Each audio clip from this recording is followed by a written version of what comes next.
Human survival began with one instinct: recognize your own kind. Yet medieval chroniclers describe two children whose green skin and unknown speech placed them outside every sign of belonging. The boy died.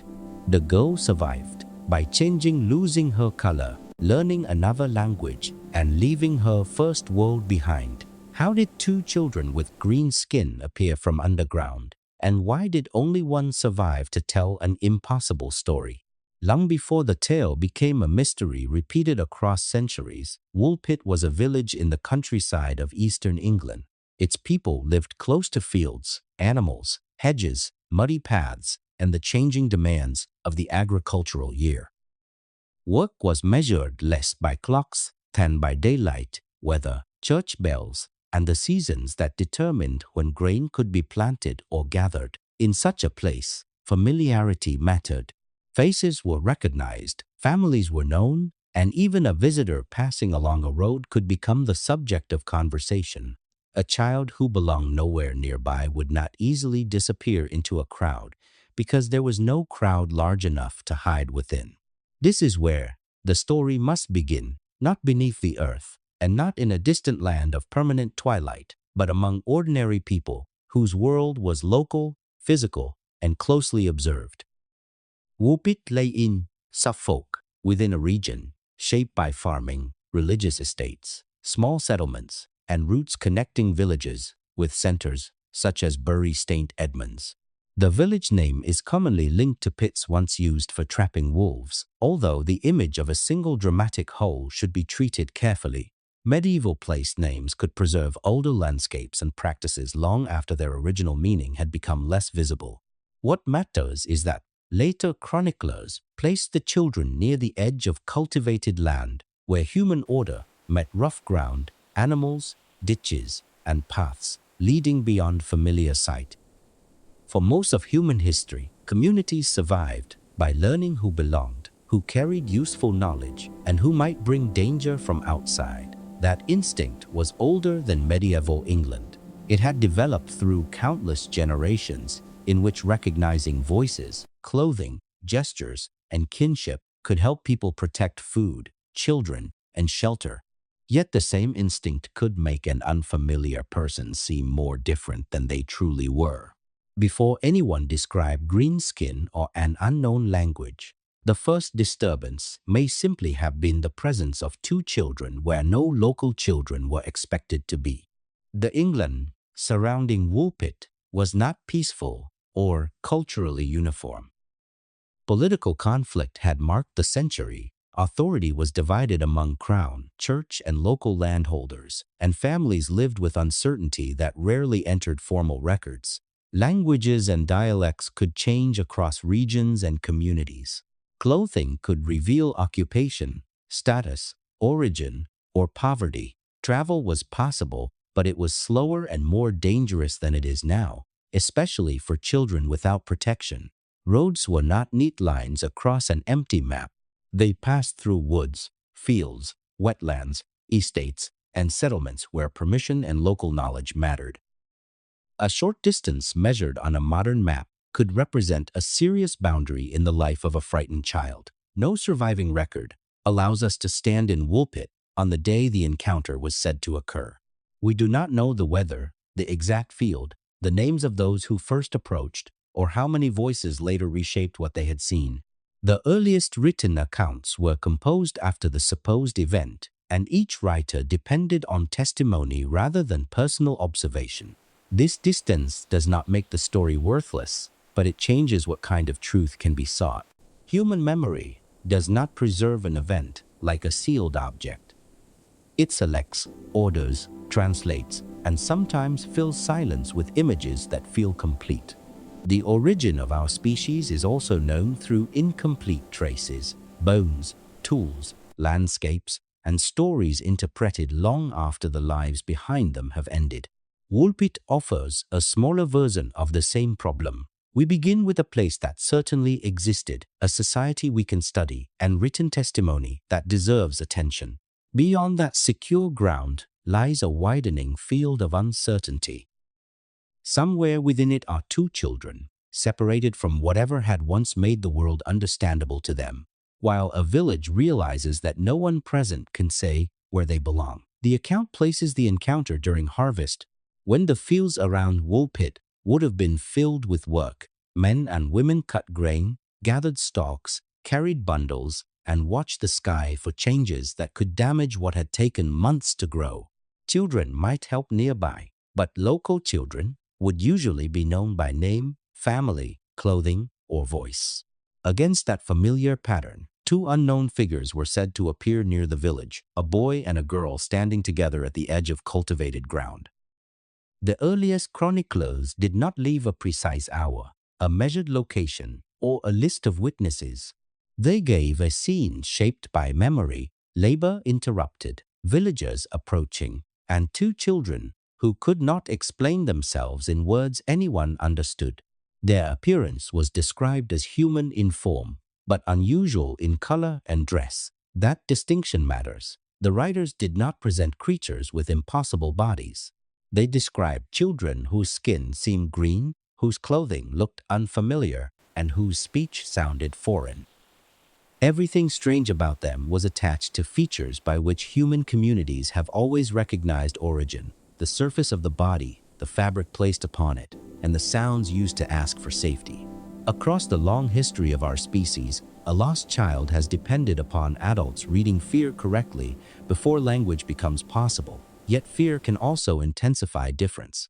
A face seen through surprise may appear stranger. A pale or discolored complexion may be remembered more vividly, and clothing without a familiar pattern may suggest a distance greater than the road actually traveled. None of this proves that the villagers misunderstood what they saw. It only reminds us that the encounter reached writing through perception, conversation, and later recollection.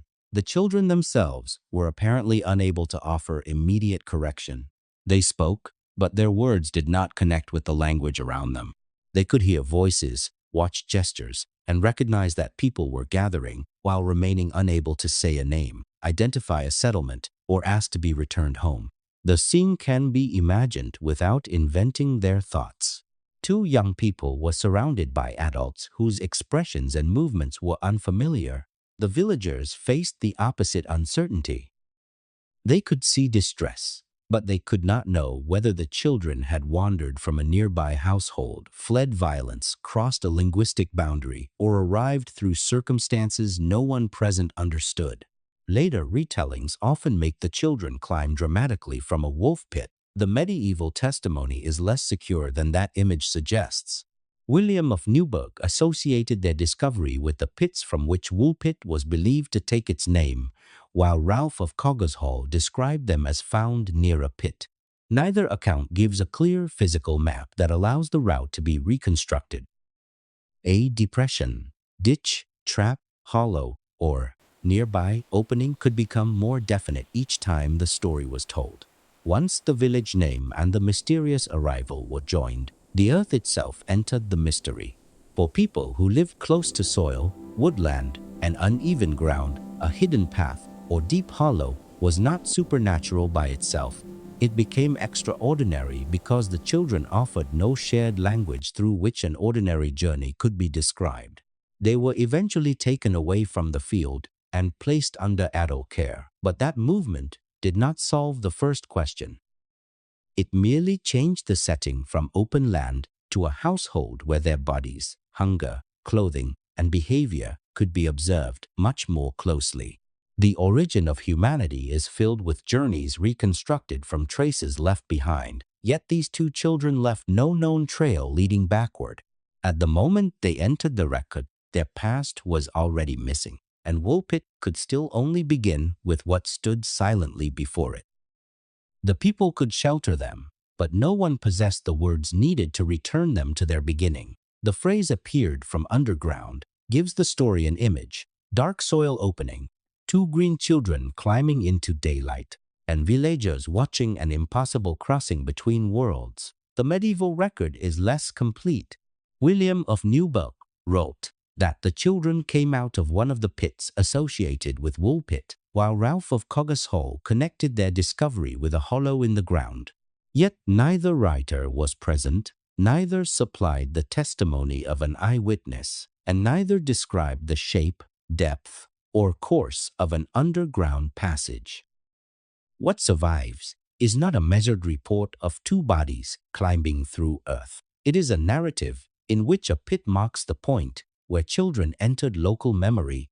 That difference does not remove the mystery, but it prevents the title from becoming a conclusion. Pits were features in medieval landscapes. They could be dug for trapping animals, extracting material, draining wet ground, or serving purposes later observers no longer understood. Natural hollows, ditches, sunken paths, and wooded depressions could also look deeper than they were. A frightened pair might remain hidden below field level until workers came close. They might follow a path that concealed their approach. They might be noticed near a pit and later remembered as having come from it. None of these possibilities can be demonstrated, but all belong to medieval Suffolk and require no civilization beneath the soil. Human beings have always turned places of transition into explanations. A shoreline becomes the place where strangers come from the sea. A forest edge becomes the border of a wild realm. A cave becomes a threshold because the traveler's earlier path cannot be seen. This habit reaches toward the beginnings of human culture, when landscapes were maps of danger, shelter, food, and belonging.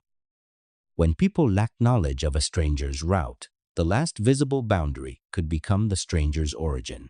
At Woolpit, the ground may have taken on that role. The children could not explain themselves in a language the villagers understood, so the place where they were found began speaking for them. Later, after the girl learned to communicate, the accounts attributed to her a journey involving darkness, animals, unfamiliar light, and bells. Ralph's version includes a cavern through which the children wandered before reaching the surface, while William's account describes a sudden arrival after they heard a great sound. These are related images, but they are not identical maps. They were recorded by different men through different chains of testimony years after the supposed encounter. Joining every detail into one seamless tunnel creates a certainty the evidence does not possess. A child's remembered journey may also be difficult to translate. Darkness might mean a cave, a forest, an enclosed road, night, fear, or experience without recognizable landmarks. Bells could be heard across distances and could guide movement without revealing where that movement began. The people receiving the story may have supplied familiar shapes to unfamiliar words. Each act of translation could make the route easier to tell, while carrying it farther from whatever happened. The question is not whether medieval England contained a doorway to another world. It is how an unexplained arrival became attached so firmly to the earth that later generations could almost see the children rising from it. Beneath the dramatic image lies a quieter historical possibility. Two displaced children reached a village by a route no one could reconstruct, and the missing path became the most memorable feature of their identity. Woolpit offered food, shelter, and observers, but it could not recover the road behind them. Before their skin, language, and hunger were examined, the first loss was geographical. No one knew what landscape had formed them, what community had named them, or how far they had traveled. The pit may have been a place, a narrative threshold, or both, but it remains the point where evidence begins rather than where their lives began. The green color is the detail that has carried the children farther through history than any other. Without it, the account might resemble many stories of lost young people found outside a village, unable to explain where they came from. With it, the children seem to stand beyond ordinary humanity. Yet the first task is not to decide what caused the color. It is to understand what the surviving words actually claim. Both medieval chroniclers used Latin terms that indicate green, and Ralph of Coggeshall emphasized that the color covered the surface of the children's skin. Their bodies, however, were otherwise described as human. The strangeness lay not in altered limbs, unusual height, or an unfamiliar anatomy, but in a visible hue that observers believed separated them from everyone they knew. Color is never recorded by the eye alone.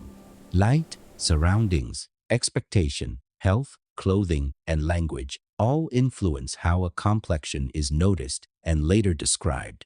A face seen outdoors during harvest could look different under cloud, shade, reflected vegetation, or the muted light near a hollow. Skin that appeared pale, gray, yellowed, or faintly greenish might be compressed into one memorable word when the story was repeated. This does not mean the witnesses invented the color, and it does not permit us to replace green with a more convenient shade. It means that the written term preserves a judgment, not a measured sample. No pigment was collected, no physician left an examination, no image was made from direct observation. The color reached the page through human memory. Across the deep history of our species, skin has been one of the first surfaces through which people read age, illness, ancestry, exposure, and belonging. Those readings can be useful, but they are never perfect. Human skin is not a flat color. Blood beneath it, pigments, thickness, hydration, nutrition, temperature, and surrounding light all affect what another person sees. Even today, two observers may describe the same complexion differently. In medieval Europe, color words also carried associations beyond precise appearance. Green could suggest freshness, vegetation, youth, instability, illness, or something outside the expected order, depending on context. We should not assume that every association was present in the minds of the chroniclers, but neither should we imagine that their word functioned like a modern laboratory label. The children entered a narrative culture in which unusual physical signs could be treated as meaningful before any natural cause was known. Their color therefore became both an observation and a mark of mystery. The later course of the story makes that distinction important. The surviving girl was said to lose the green hue after she accepted other foods and adapted to life in the household. That change suggests that the appearance was not permanent, inherited in a way, or tied to a completely different kind of human body. It may point toward poor nourishment, illness, exhaustion, or another temporary condition, but the sources do not provide enough detail to identify one cause. Modern labels sometimes attached to the children can sound reassuring because they turn mystery into diagnosis. Yet naming a condition without clinical evidence creates certainty where none exists. The boy's weakness, the girl's recovery, and the fading color are clues, not test results. What can be said with confidence is narrower. Medieval writers believed that the children looked green when found, and they believed that the girl later returned to a complexion regarded as ordinary. Between those two observations lies a period of feeding, shelter, language learning, and physical change. The origin of humanity is a history of bodies adjusting to food, climate, stress, migration, and unfamiliar environments. The children of Woolpit might preserve a small and damaged echo of that larger human capacity. Their color made them seem as though they came from elsewhere, but its disappearance tied the surviving child back to the same vulnerable biology shared by every human community. The children's clothing was almost as important to the villagers as the color of their skin. William of Newburgh wrote that their garments were made from material unknown to those who saw them, and that the clothing itself had an unusual color. That description is brief, but it reveals how people in a small medieval community identified strangers. Clothing was not merely decoration. It showed how cloth had been produced, how much labor a household could command, what work a person performed, and which customs shaped daily life. Before written papers became common markers of identity, the body and everything placed upon it helped answer a basic human question: does this person come from here? The villagers apparently answered no. Yet, unfamiliar clothing does not require an unknown civilization. Medieval Europe contained many local traditions of spinning, weaving, dyeing, cutting, fastening, repairing, and reusing cloth. Garments could differ between regions, social groups, occupations, religious communities, and families with unequal access to materials. A fabric that seemed strange in Woolpit might have been ordinary somewhere beyond the experience of those present. The surviving accounts do not preserve a sample, a detailed pattern, the shape of a sleeve, the method of fastening, or the fiber from which the cloth was made. They offer the reaction of observers who believed that both material and color were outside what they recognized. Later illustrations often dress the children according to the imagination of the artist. Some give them simple brown tunics. Others cover them in green cloth, elaborate robes, or clothing that resembles fantasy. None of those images can be treated as evidence. The written record does not allow us to reconstruct their garments with confidence, and it does not say that the clothing came from beneath the earth. The safest conclusion is smaller. The children look poorly matched to the local visual world.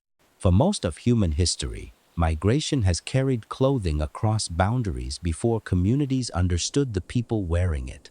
A traveler may arrive with familiar human needs while appearing unfamiliar in every visible detail. Cut, fabric, wear, dirt, and color can preserve traces of climate, labor, trade, poverty, or displacement, but they cannot identify a homeland without comparison. Woolpit gives us no confirmed comparison. No nearby household is recorded as recognizing the garments. No merchant is said to have named the cloth. No later investigator connected the clothing securely with a known population. The silence leaves room for historical possibilities, but not for certainty. The garments may also have changed in memory because they were seen beside green skin and unknown speech. Once several unusual signs are joined, each one can seem more extraordinary. Strange words make strange clothing appear farther from home. Strange clothing makes a temporary discoloration seem less medical and more otherworldly. The mind builds a single origin from separate impressions, especially when no explanation is available. That process is ancient. Human beings survived by joining clues rapidly, but the same ability can turn uncertainty into a complete story. The children's clothes therefore stand at the boundary between observation and interpretation. Someone saw fabric that did not look normal to them. A chronicler later preserved that unfamiliarity as an element of the children's identity. Centuries of retelling then transformed limited description into visual certainty. Beneath those additions, the clothing remains valuable because it points toward a human past that had been interrupted.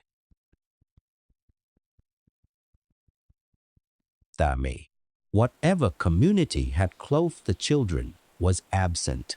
The hands that spun, cut, mended, or gave them those garments could not speak for them in Woolpit. Their clothing was the last object still connecting them to an earlier home, yet the villagers could read only difference in it. Before their language was learned, fabric served as testimony without translation, nor could the cloth recover the voices lost behind it.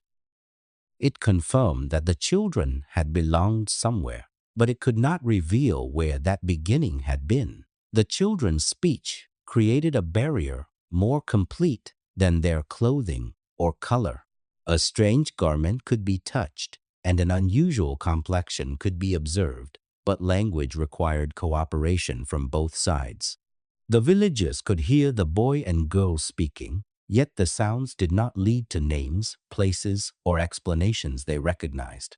The chroniclers therefore described the speech as unknown. That phrase has often been enlarged into something far stronger, as though the children used a language never spoken by any human community.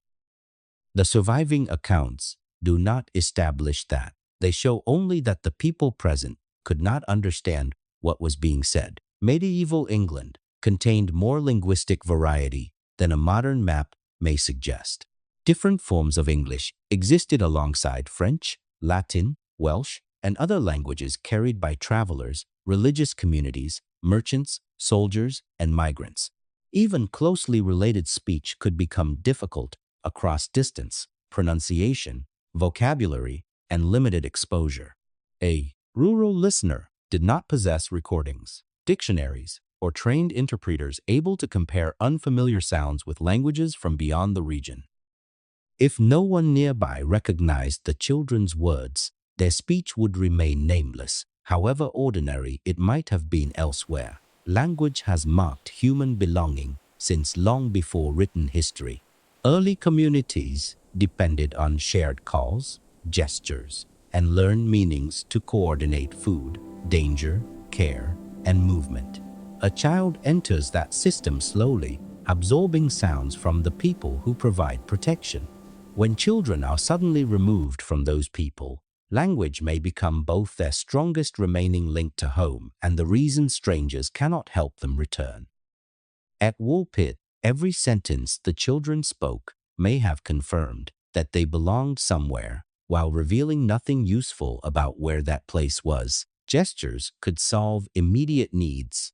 An offered object might be accepted or refused.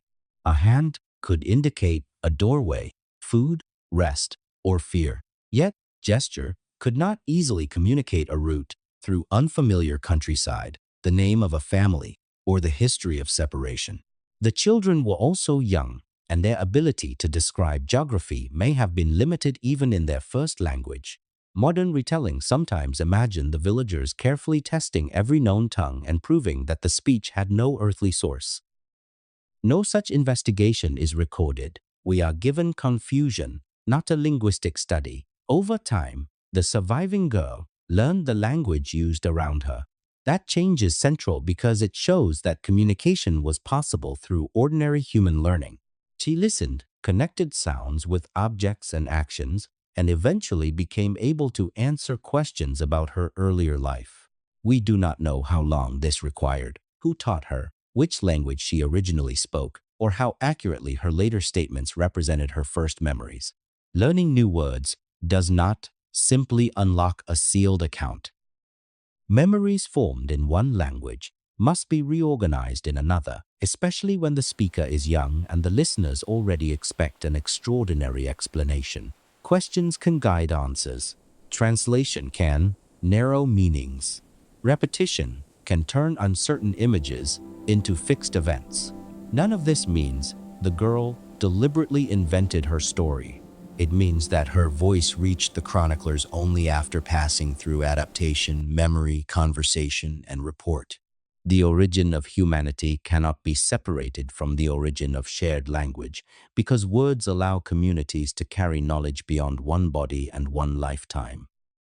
The children of Woolpit appeared at the opposite edge of that achievement. They possessed language, but not one that connected them to the people who found them. Their speech was evidence of culture, family, and a human beginning somewhere beyond the village. Yet until the girl acquired new words, the language that proved she had a past also kept that past inaccessible. The mystery did not begin because she lacked language. It began because the language she carried had become detached from anyone who might have recognized its meaning and led her home. Hunger should have been the simplest problem to solve. The children had been found alive, placed under adult care, and brought into a household where food could be offered. Yet the earliest accounts say that they refused what was placed before them.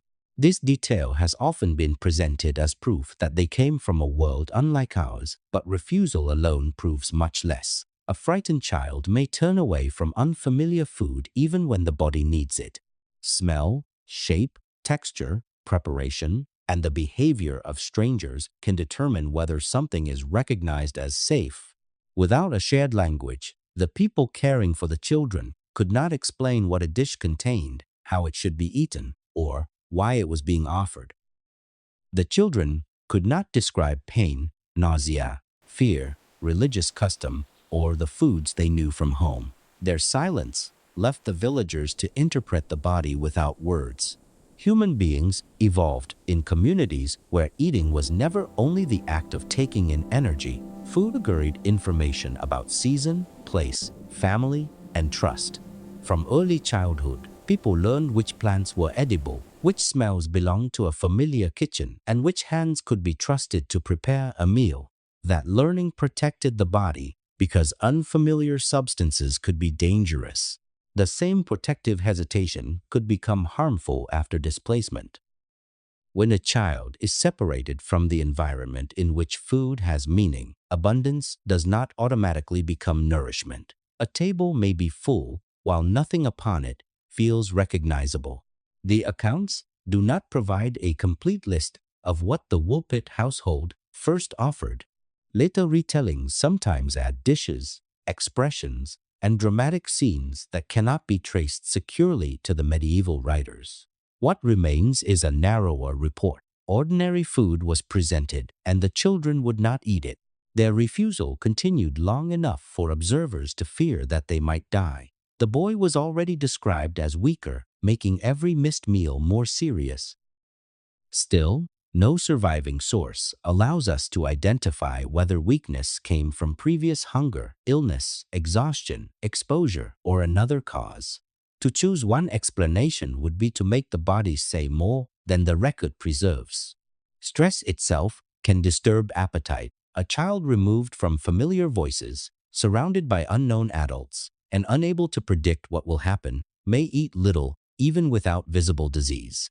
The body under strain can become alert rather than hungry. Digestion slows, sleep changes, and unfamiliar sensations are difficult to communicate. These general human responses help us understand why refusal is possible, but they cannot tell us exactly what these children experienced. We can describe the circumstances without entering their minds. They were young, displaced, unable to speak with their caregivers, and dependent upon people they had never met. Every meal, therefore, became another encounter with difference. The villagers saw children who seemed to resist survival itself. The children encountered objects that may not have belonged to any known pattern of eating. Between those two perspectives stood the lost world from which their habits had formed. Across the long history of humanity, migration has often required bodies to cross food boundaries. New grains, roots, animals, and methods of cooking could sustain life, but adaptation took knowledge and time. These children arrived without the relatives who might have guided that transition. Their first language could not name what they needed, and their clothing could not identify the meals they trusted. Hunger exposed the depth of their separation more clearly than green skin did. Color made them look distant. Refusal to eat showed that distance operating inside daily life where survival depended on accepting care from strangers. The mystery remained outside the household, but its immediate danger had moved into two small bodies. Before anyone could ask about underground passages or land without full sunlight, the children had to recognize one ordinary thing in Woolpit as food. The first food the children accepted was not rare, magical, or unknown to medieval England. It was the broad bean, a familiar crop that had fed ordinary households for generations. According to the early accounts, the children became interested when they saw beans or beanstalks, because at last, something before them resembled food they recognized. Their response changed the situation immediately. Until then, refusal had made their needs unreadable. The villagers could offer meals, but they could not know whether the children rejected the taste, feared the people, followed an unknown custom, or simply failed to understand that the dishes were meant to be eaten. The beans created the first small bridge between the lost world behind them and the village now responsible for keeping them alive. One version of the story says that the children searched the stalks as though expecting the beans to be found inside them rather than within the pods. When the pods were opened and the seeds revealed, they ate eagerly. This image is memorable because it combines recognition with confusion. They knew the food, yet may not have understood the form in which it was presented. Still, the detail must be handled carefully.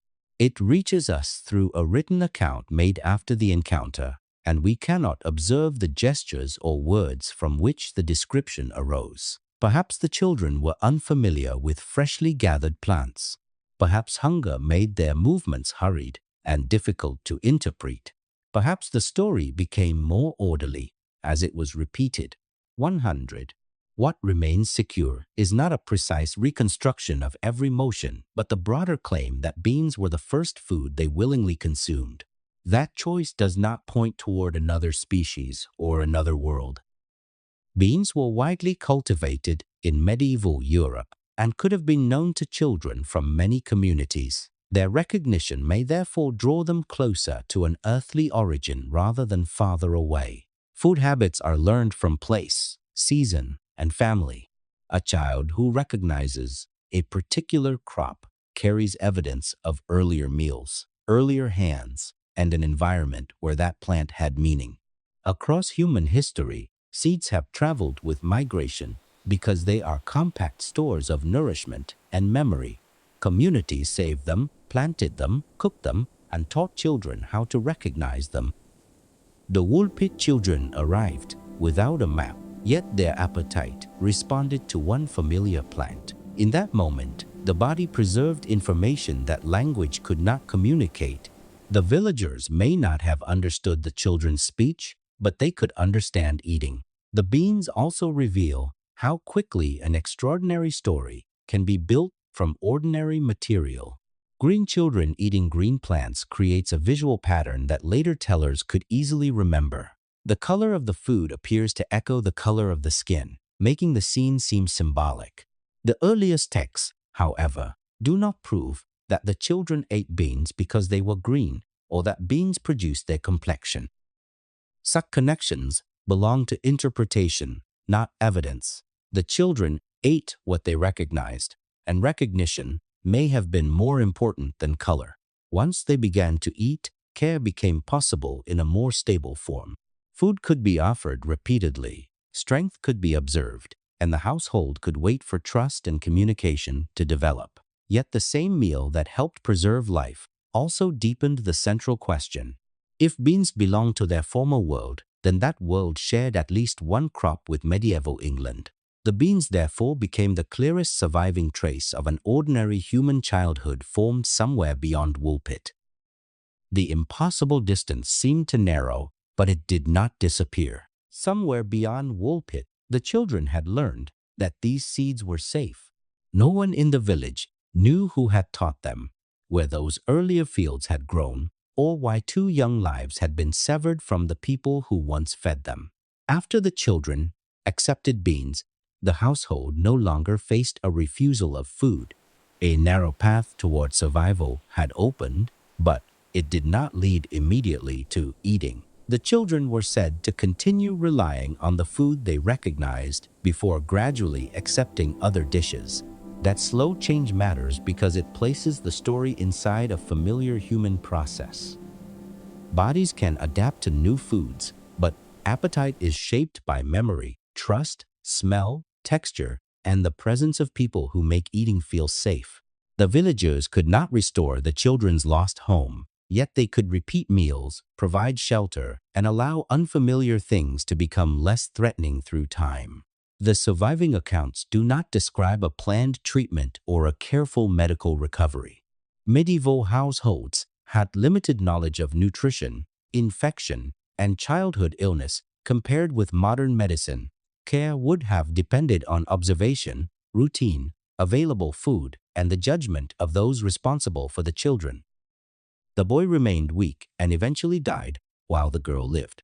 That contrast is central, but it does not reveal a single cause.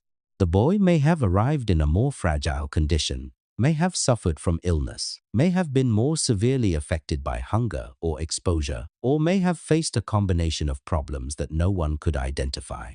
None of these possibilities can be confirmed. The record preserves an outcome, not a diagnosis. The girl's body followed another course. She began eating a wider range of food, gained strength, and was said to lose the green appearance that had made her arrival so remarkable. This sequence has encouraged later writers to connect her color with poor nourishment, yet the evidence remains too thin for certainty. We do not know what she ate before Woolpit, how long she had gone without food, whether she had been ill, or how accurately changes in her complexion were observed. What can be said is that adaptation occurred alongside feeding and protection. As her surroundings became more stable, her body became less visibly different to those around her. Across the history of humanity, survival has depended on this ability to adjust without losing every trace of earlier life. Migrants, captives, refugees, and lost children have entered food systems because necessity required it. The process could preserve life while weakening the habits that connected a person to home. Each unfamiliar meal accepted by the girl helped her remain alive, but it also carried her farther from the world in which beans had once been enough to signal safety. Food therefore became more than nourishment. It was the first language Woolpit shared with her, a language made of repetition rather than words. The household learned what she would take. She learned which offerings caused no harm. Trust may have grown through these exchanges, although the sources do not allow us to describe her feelings. What they do show is a movement from refusal to participation. She did not remain frozen in the condition in which she was found.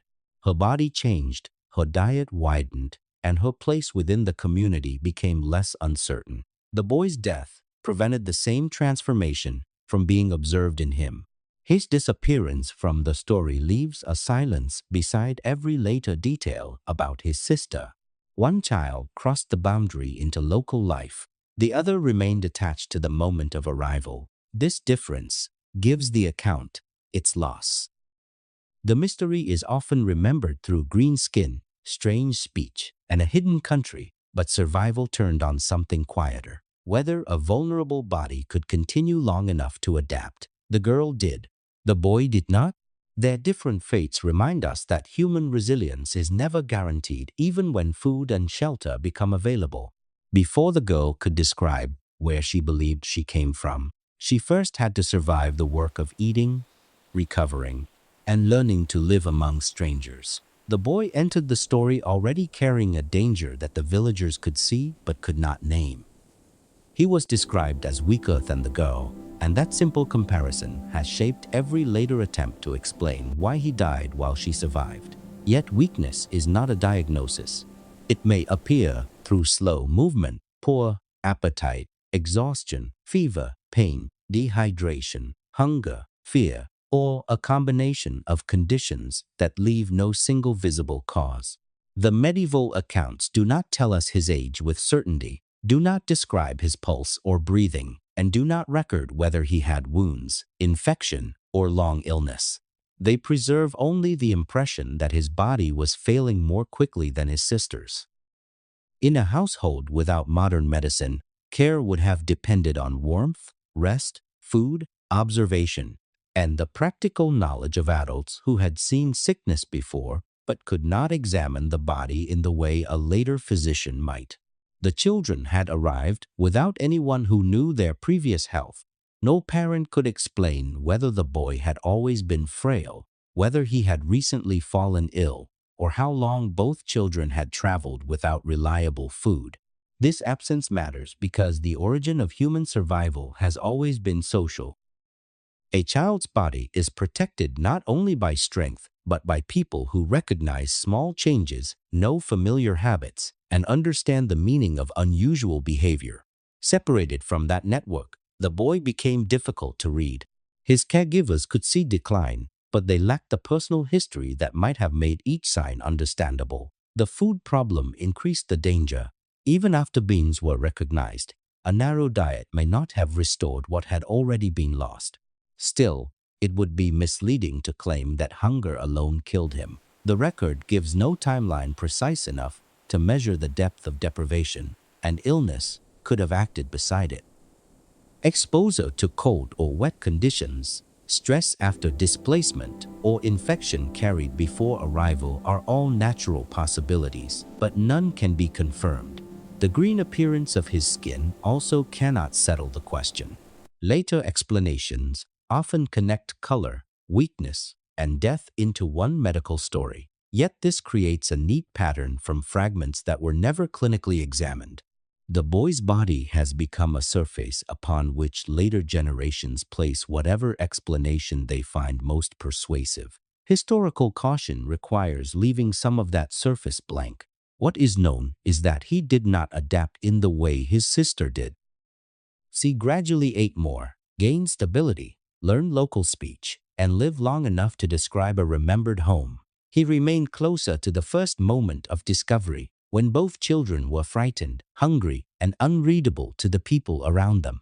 His weakness therefore marks a limit in the story. We learn nothing from him directly. No later words are attributed to him, no adult life followed, and no recovery allowed observers to compare his early condition with a healthier state. The girl became a witness. However uncertainly her memories were translated, the boy became an absence. Across human history, many children have disappeared from records in the same way, remembered only because a sibling, household, or chronicler survived to preserve a few details. His death should not be used merely to make the mystery darker. It shows how narrow the distance can be between rescue and loss. Woolpit may have offered shelter, but shelter cannot reverse every process already underway in the body. Whatever journey brought him there, his body may have reached safety after its reserves were already too small. The boy's weakness remains important precisely because it resists a final explanation. It reminds us that the most extraordinary element of the account may not be green skin or an underground passage, but the ordinary fragility of a child separated from the people and conditions that once kept him alive. The boy's death is one of the few outcomes on which the surviving accounts agree, yet they provide nothing that would allow a modern reader to explain it. He was taken into care, accepted beings with his sister, and remained weaker as she began to adjust. After a short period, he died. No age is given with confidence, no length of illness is recorded, and no description identifies a wound, fever, cough, rash, or other sign that could support a diagnosis. Even the place of burial is not securely preserved. History therefore keeps the fact of his death while losing nearly every circumstance that might have made it understandable. Childhood mortality was high in medieval communities, but that broad reality cannot serve as an individual cause. Children could die from infections, injuries, poor nutrition, contaminated food or water, exposure, and conditions that people around them could neither recognize nor treat effectively. The boy may have faced one of these dangers before reaching Woolpit, or several may have acted together. He may also have arrived after a difficult journey that had already exhausted his ability to recover. These are reasonable possibilities drawn from the conditions of the time, but they remain possibilities. A general pattern from medieval life cannot be placed inside one unknown body as though it were a medical record. The absence of shared language would have made care more difficult. Pain could not be located through questions. Earlier symptoms could not be described. The boy could not explain what he had eaten, where he had slept, whether he had been injured, or how long he had felt weak. Those caring for him had to rely on visible behavior, and visible behavior often appears only after illness has advanced. His sister may have understood more of his condition, but nothing survives of what she communicated before learning local speech. The knowledge held between the two children disappeared with him before it could be translated. This loss reaches back toward an old human dependence. Our species survived childhood through close attention shared among parents, relatives, and communities. Young bodies required adults who knew their normal movements, appetites, sleep, and voices. When children were displaced, that accumulated knowledge did not travel automatically with them. Woolpit could provide shelter and food, but it could not replace the missing history of the boy's body. His death has sometimes been used as evidence for dramatic explanations, as though an otherworldly child could not survive beneath the human sun. Nothing in the record supports that conclusion. His sister lived under the same sky, ate local food, lost her unusual color, learned a new language, and entered the surrounding society. Their different outcomes point not toward different worlds, but toward the unequal vulnerability found within every human population. Two children can endure the same disruption and still possess different reserves, illnesses, ages, or chances of recovery. The boy's death also changed the structure of the story. Had Hay survived, two memories might have been compared. Differences between their accounts could have revealed uncertainty, while agreement might have preserved more details about home. Instead, the girl became the only voice through which the earlier world could later be described. Every question about their origin rested upon one survivor, speaking after adaptation in a language acquired among strangers. The boy could no longer confirm, correct, or complicate what she remembered. His silence made the later narrative appear more unified than two living witnesses might have allowed. We should therefore resist treating his death as a device that completes the mystery. It is first the loss of a child whose name, family, illness, and grave are unknown. The record does not tell us why he died. It tells us only that rescue came too late to preserve both lives, leaving one child to cross into Woolpit's world and the other forever attached to the vanished beginning they had shared. The girl's survival changed the meaning of everything the villagers had first seen. When she arrived, her skin appeared green, her clothing seemed unfamiliar, her speech could not be understood, and her body accepted almost none of the food offered. Over time, each of those signs weakened. She began eating more than beans, regained strength, lost the unusual color described by the chroniclers, and learned enough of the local language to speak about the place she remembered as home. None of these changes proves where she came from, but together they show that she was capable of adapting through ordinary human processes. Her body did not remain fixed in the condition that had made her seem strange. It responded to food, shelter, repetition, and the social world around her. That response matters because it brings the story back toward the long history of human flexibility. Our species survived migrations, climate shifts, unfamiliar diets, and separation from known landscapes by learning new patterns without losing older memories. The girl of Woolpit entered that human pattern on a smaller and more painful scale. Survival required her to accept a new environment before she could explain the previous one. The fading of her green appearance became one of the strongest reasons later writers searched for a natural cause. Poor nourishment, illness, exhaustion, and temporary changes in complexion have all been suggested, yet no source gives enough detail to confirm any explanation. There was no examination, no preserved tissue, no clinical description, and no reliable timeline showing exactly when the color began to fade. The safest statement is that observers believed her appearance became ordinary as her health and diet changed. Her language changed as well. At first, speech marked her as someone outside the community. Later, it became the tool by which she entered the community more deeply. Learning words allowed her to answer questions, follow expectations, and become known as an individual rather than only as one of the Green Children. It also created a difficult transformation in memory. The more fluently she spoke the language of Woolpit, the farther she moved from the language in which her earliest experiences had been formed. Every account she gave of home had to pass through words learned after displacement. This does not make her testimony false. It means that adaptation shaped the only surviving route back to her beginning. The sources say that she was baptized and later lived within English society. One chronicler presents her as entering service in a household and eventually marrying, though details of her later life are limited and not equally preserved. She did not remain a permanent curiosity standing outside ordinary life. She became, in the surviving narrative, a person absorbed into the structures of religion, labor, and community that defined belonging in medieval England. That absorption preserved her life, while gradually removing the signs that had first made her memorable. Her brother remained forever the weak, green child who died soon after arrival. She became someone whose difference could no longer be seen immediately. This contrast contains a quiet form of loss. Survival saved her body, but adaptation may have weakened the traces through which others could identify her origin. Clothing wore out, color faded, speech changed, familiar foods expanded. The more completely she learned to live in Woolpit, the less evidence remained of the world before it.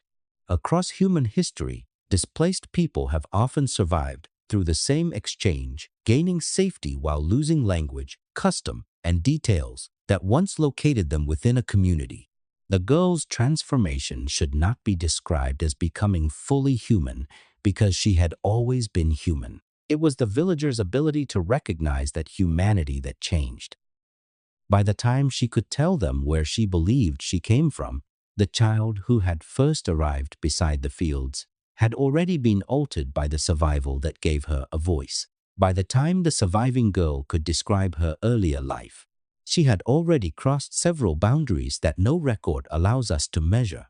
She had moved from an unknown community into an English household, from refusal of food into gradual adaptation, and from speech no one understood into words shaped by the people around her. Her story of home did not emerge at the moment she was found. It appeared later, after memory had been carried through fear, loss, recovery, and the learning of another language. That delay is important because memory is not a sealed object waiting unchanged inside the mind. It is rebuilt whenever a person tries to speak about the past. A child may remember images, sounds, movements, faces, and feelings without possessing the vocabulary needed to place them in order.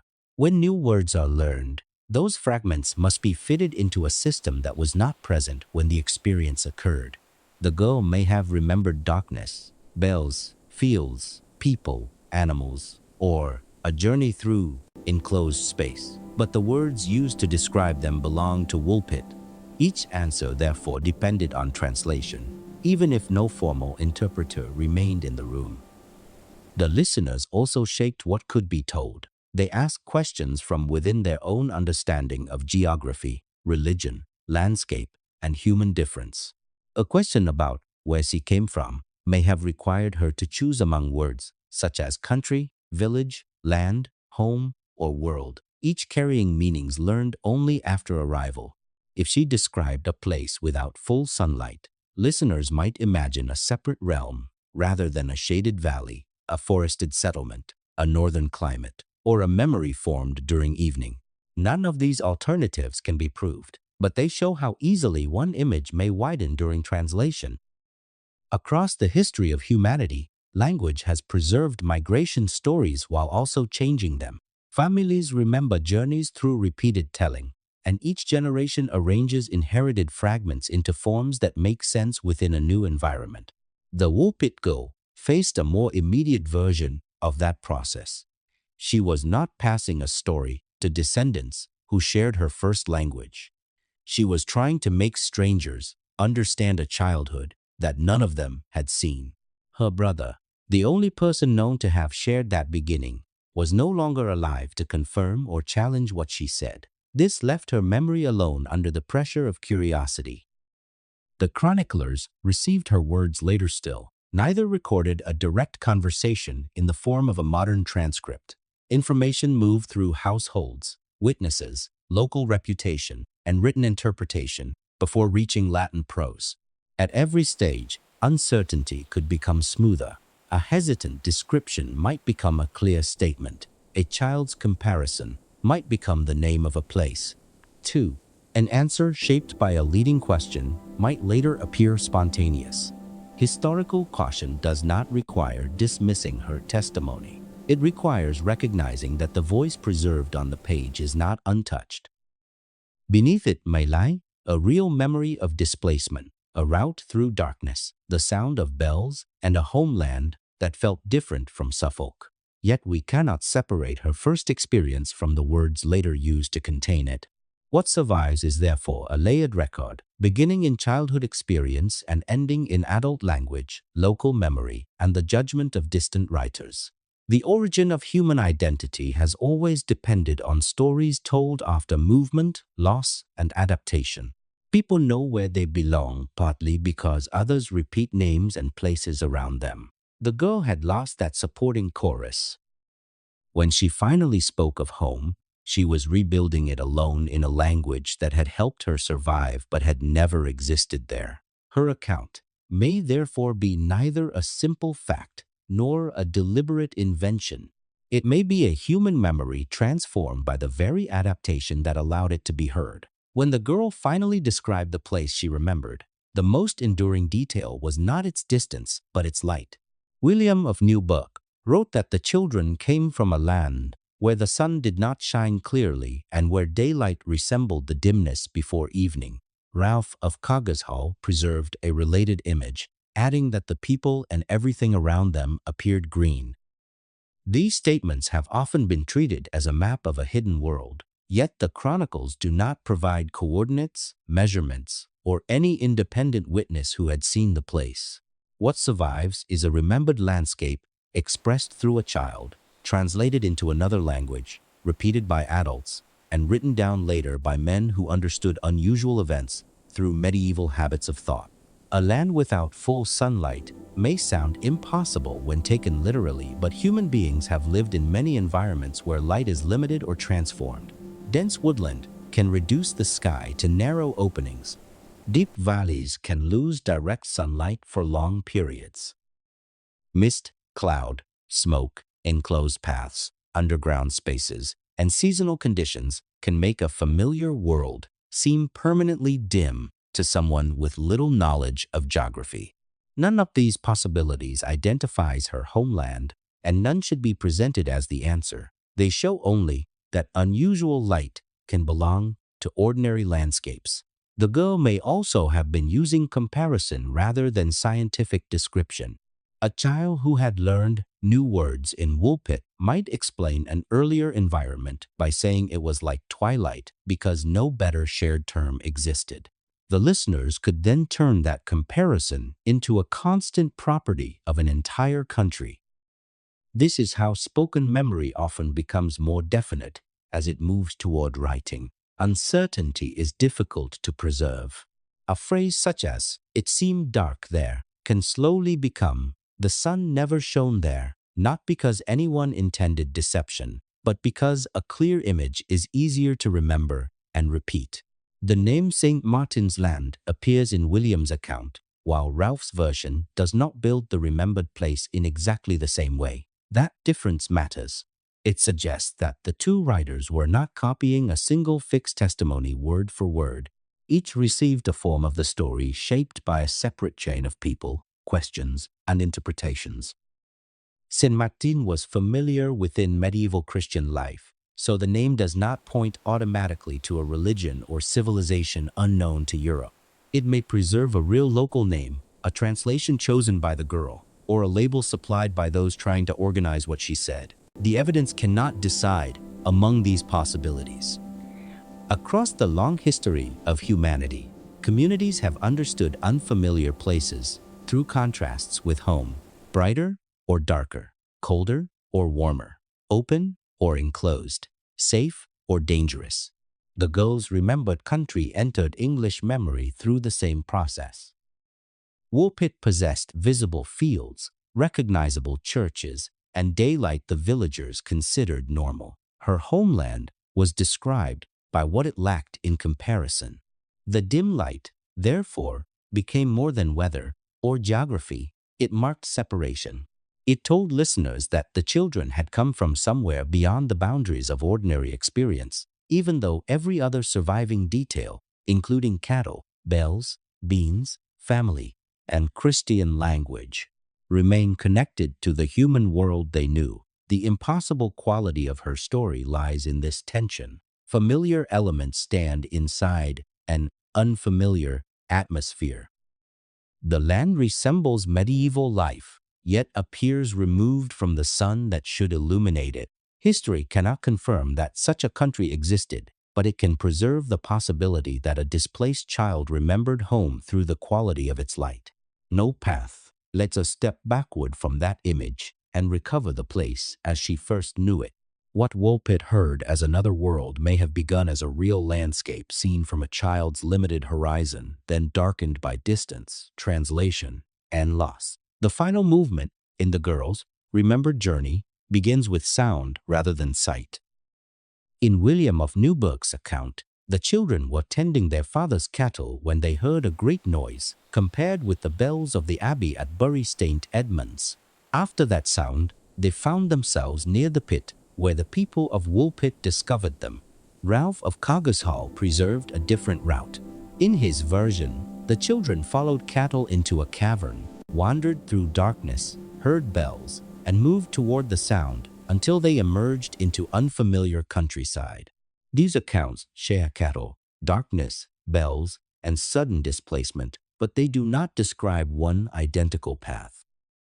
Treating them as pieces of a single journey would create a map that neither chronicler supplied. Bells were among the most powerful sounds in medieval landscapes. They marked worship, time, danger, death, celebration, and the presence of a religious community. Their sound could travel beyond the buildings from which it came. A lost traveler might follow bells toward settlement without seeing the tower. Sound behaves less predictably in woodland, valleys, hollows, and enclosed spaces where echoes can confuse direction and distance. The bells in the story, therefore, need not be supernatural, but neither can they be used to reconstruct the children's location.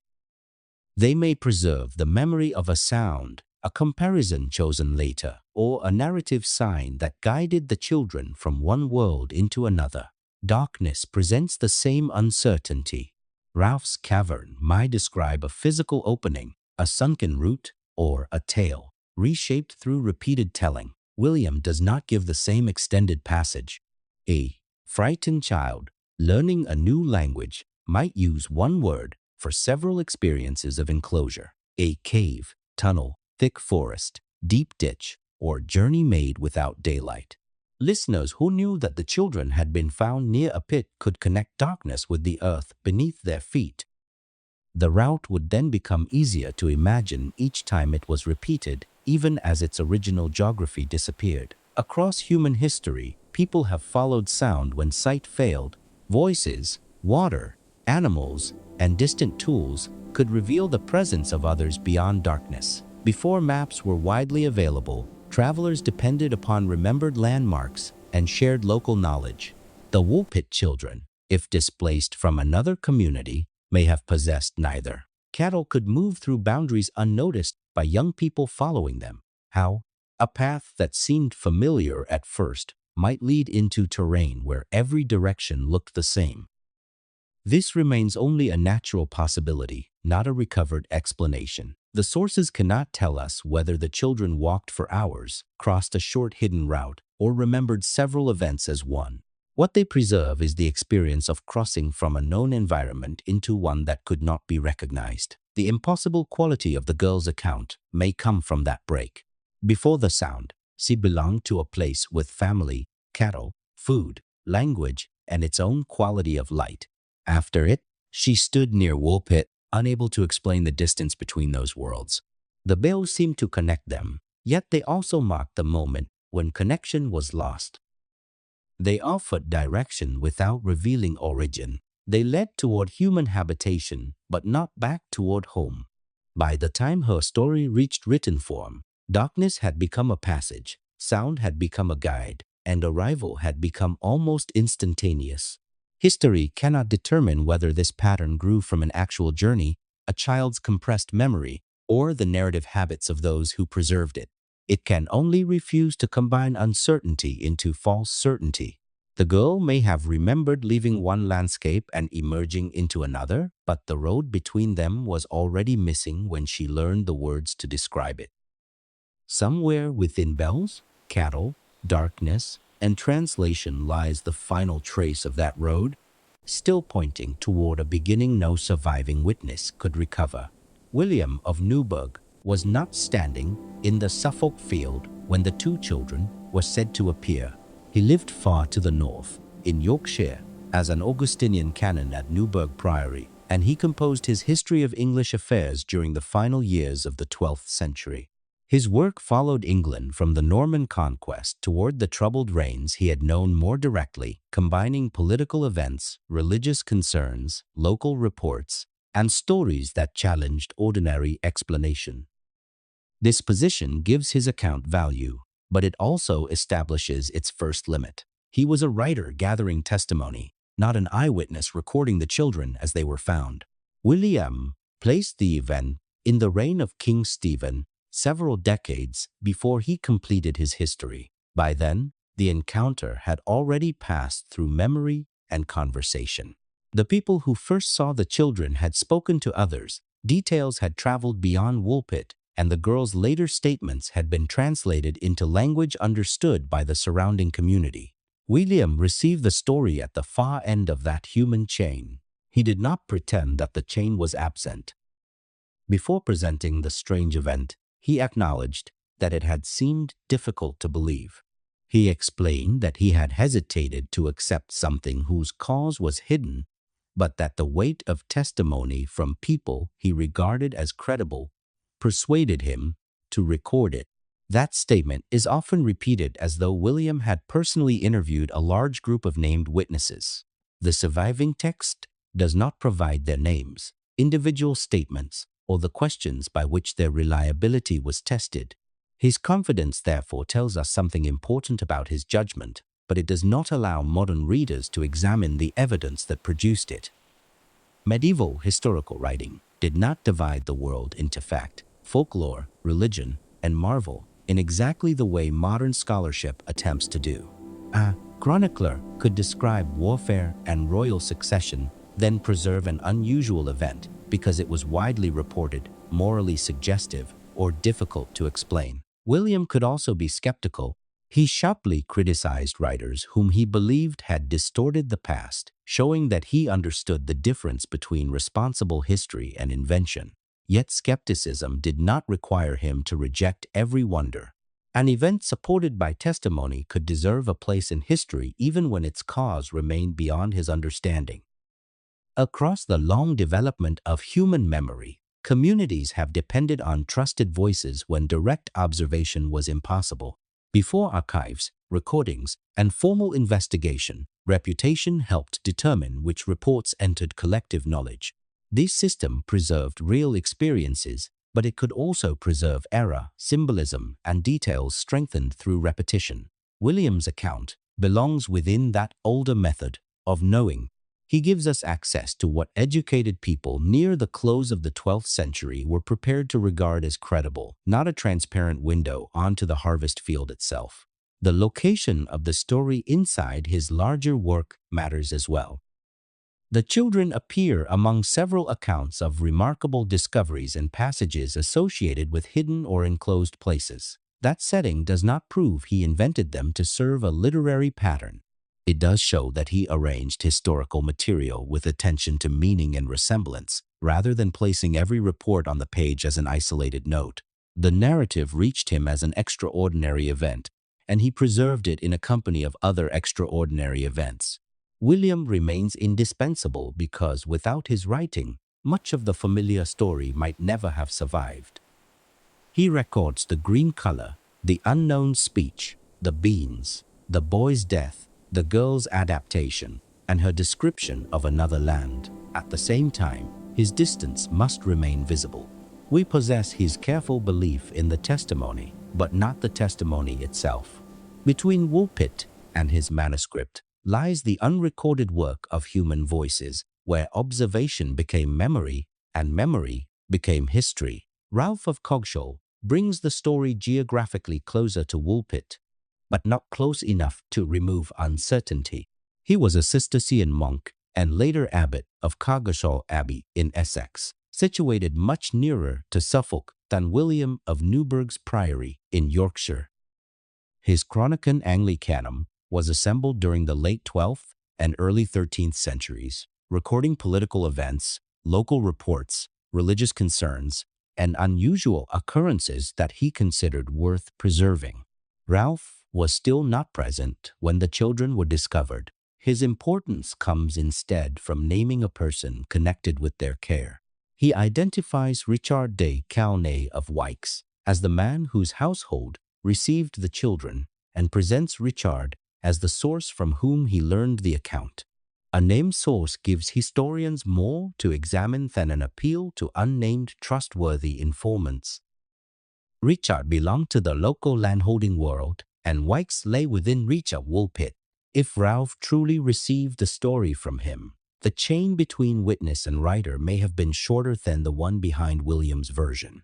Even so, a shorter chain is not the same as direct proof. We do not possess Richard's own written testimony, and Ralph does not provide a transcript of their conversation.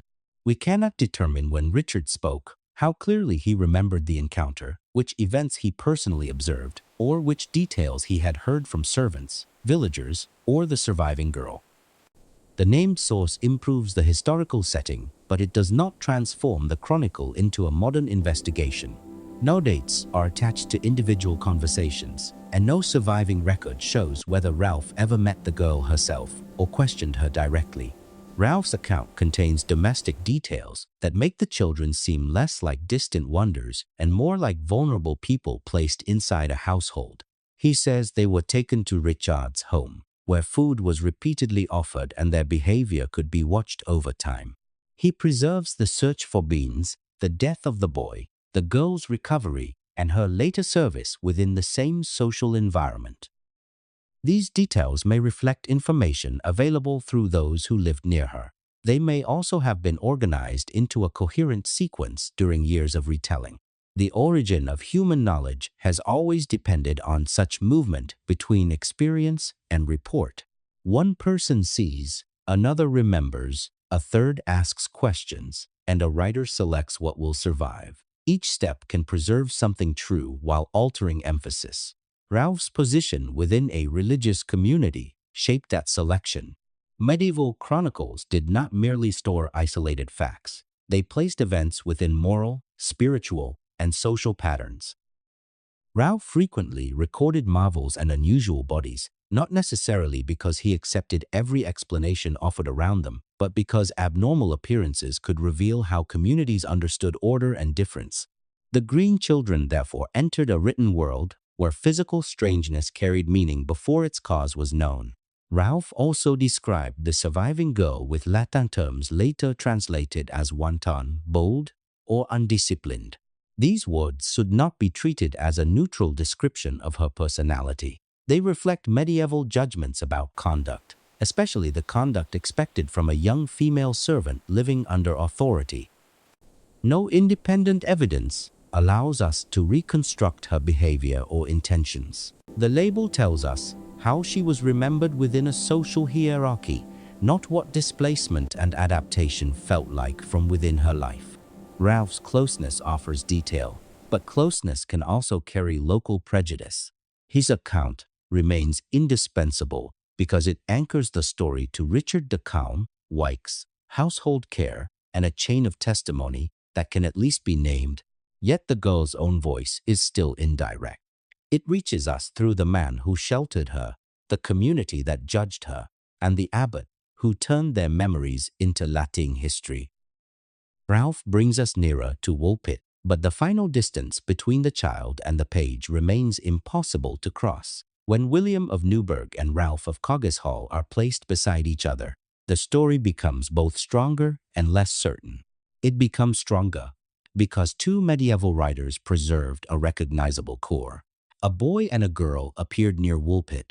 Their skin was described as green, their speech was not understood, and their clothing seemed unfamiliar. Both accounts say that ordinary food was refused until beans were recognized. Both preserve the death of the boy and the survival of the girl, who later accepted other food, lost her unusual color, learned the local language, and spoke about an earlier homeland. These points of agreement show that the story was circulating before either surviving version reached its final written form. They do not show that every shared detail was independently witnessed. Two writers can inherit material from the same local tradition, and repetition can preserve an event while also preserving an early misunderstanding. The differences are therefore as valuable as the agreements. William places the discovery during the reign of King Stephen and connects it with the wolf pits associated with the village name. Ralph places the children near the mouth of a pit and ties their care to Richard de Calme at Wykes.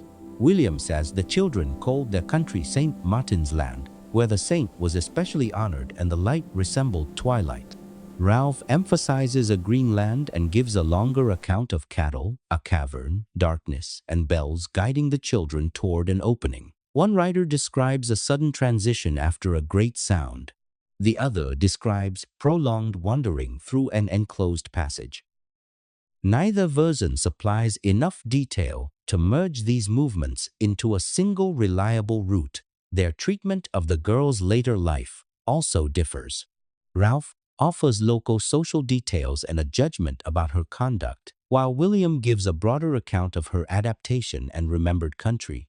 Such variation is expected when information travels through different people. Across the history of humanity, stories have often survived because communities repeat their central shape while changing the edges. Names remain while distances shift. A sound remains while the path around it changes. A physical appearance remains while later listeners explain it through whatever ideas their own age makes available. Woolpit may preserve the same process within only a few decades. The green skin, beans, unknown speech, and unequal survival formed a durable center. The pit, route, light, bells, and social details moved more freely. Historical caution does not require choosing one chronicler as entirely truthful and the other as mistaken. Each may preserve information unavailable to the other, and each may also contain material shaped by memory, expectation, and literary purpose. Agreement increases confidence that a story with these basic features was known in 12th century England. It does not measure the accuracy of the first observation. Difference reveals that the account was never a perfectly fixed object. It changed before modern folklore, science fiction, or internet retellings had any opportunity to enlarge it. This matters because the central question asks how two green children appeared from underground and why one survived. The chronicles support only elements of that wording. They support children remembered as green, a discovery connected with a pit, the death of one child, and testimony later attributed to the survivor. They do not independently prove an underground homeland, a continuous tunnel, or a cause of death. What history gives us is not one complete report, but two overlapping windows, each clouded in a different place. Looking through both reveals more of the human outline while preventing the landscape behind it from becoming falsely clear. Her translated memories alone connected the core of the story with a beginning that Woolpit could never recover.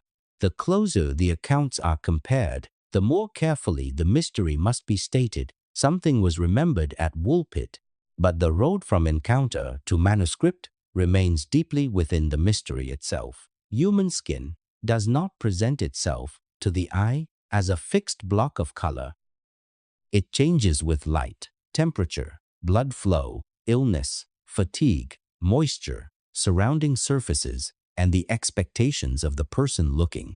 A face seen beneath open sun can appear different under cloud, inside a dim room, beside green clothing, or near vegetation reflecting muted light. The children of Woolpit were described through such human observation, not through instruments, preserved samples, or measurements. Their green appearance, therefore, belongs first to the history of perception. The chroniclers recorded what people believed they saw, but they could not separate the body from the conditions in which it was seen. This does not make the report meaningless. It means that color must be treated as an experience shared between an object, an environment, and an observer. Human vision evolved to detect contrast rather than to measure color with perfect neutrality. The eye compares one surface with another, while the brain interprets those signals using memory and context. A complexion that looked pale, gray, yellowed, or faintly green against one background might be described differently against another. Even modern observers can disagree about the same face when lighting changes. Medieval villagers had no standardized color charts, no artificial white light, and no clinical language for describing complexion. They had familiar words connected to plants, cloth, animals, metals, weather, and bodily states. Green was one of those words, but its meaning could extend beyond the exact shade imagined today. It could describe freshness, sickness, youth, instability, or something that seemed outside the expected order, depending on context. We should not assume that all these meanings were present at Woolpit. Still, the word carried more than a measured who. It placed the children beyond the villagers' ordinary categories. Across the long origin of humanity, people learned to read bodies quickly. Changes in skin could suggest cold, fear, fever, exhaustion, injury, or unfamiliar ancestry. Such judgments help communities respond to danger and care for vulnerable members. Yet rapid recognition could also turn difference into distance. Once the children's speech and clothing were already unfamiliar, their complexion may have seemed even more unusual. Each sign strengthened the others. Unknown words made strange garments appear stranger, and strange garments made unusual skin seem less temporary. A complete identity began forming before anyone understood where the children came from. The girl's later change complicates that identity. As she ate more widely and lived longer in the household, observers said that her green color disappeared. This suggests that the appearance was not permanent, but it does not reveal why it changed. Improved nourishment, recovery from illness, greater warmth, less exhaustion, or simple differences in observation are all possible influences. None can be selected with confidence. The sources do not tell us whether the color faded over days, months, or a longer period, and they do not describe how many people noticed the change.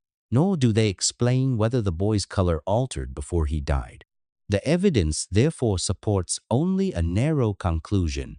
The children were remembered as green at arrival, while the surviving girl was later remembered as having an ordinary complexion. Between those moments lies adaptation, not diagnosis. The origin of our species is also a history of bodies being read by other bodies before words were available. Faces carried signs of belonging, danger, age, and need.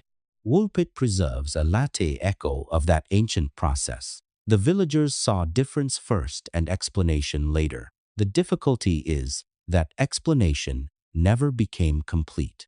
Green may have been a real discoloration, a perception shaped by light, a broad medieval description, or several of these at once.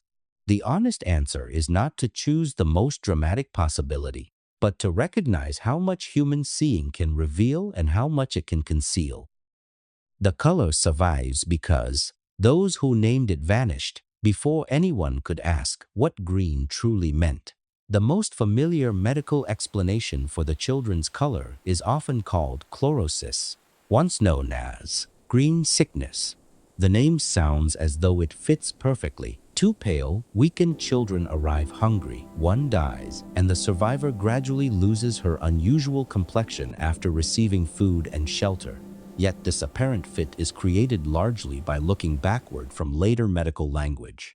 Chlorosis became a prominent diagnosis many centuries after the Woolpit account, especially for adolescent girls described as pale, weak, breathless, or lacking appetite. Physicians eventually associated many such cases with anemia and iron deficiency, but historians of medicine have shown that chlorosis was never one simple, stable disease. The label gathered different symptoms, theories, and social assumptions across time.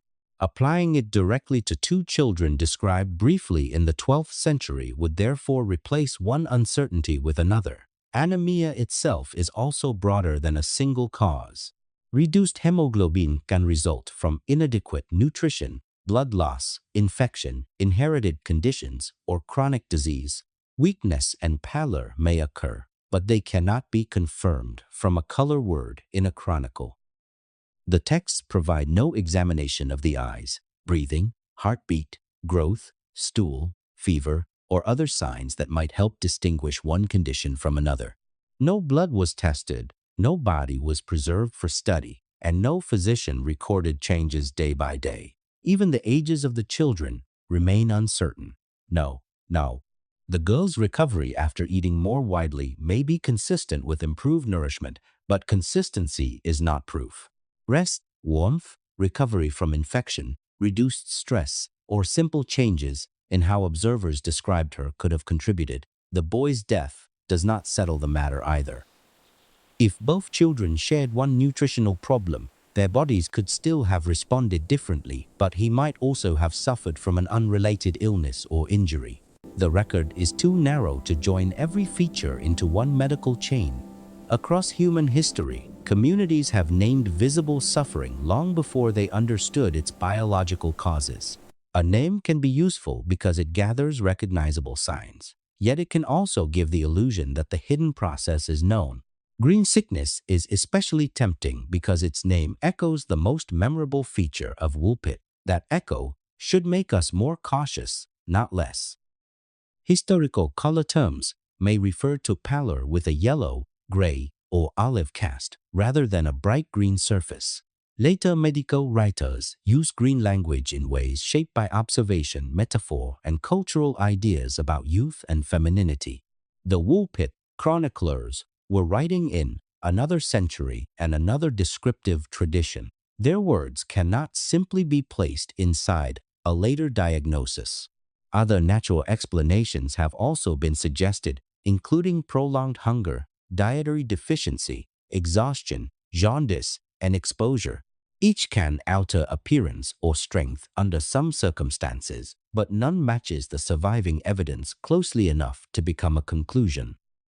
Some would require symptoms never mentioned. Others explain the girl better than the boy or the weakness better than the color.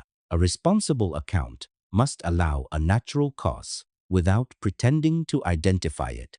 The children were human bodies under strain, and temporary discoloration is biologically possible. That is the strongest claim the evidence permits.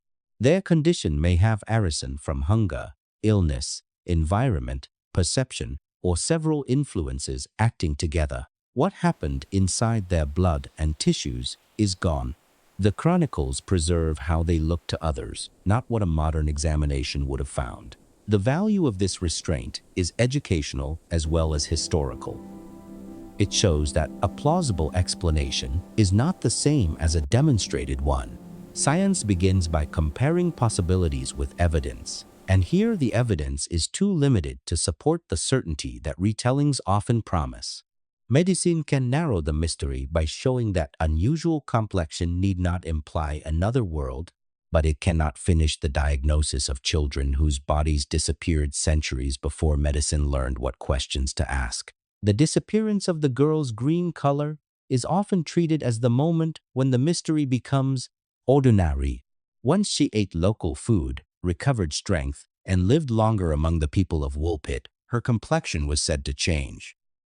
This sequence invites a simple explanation. Whatever made her appear green was temporary and improved when her circumstances improved.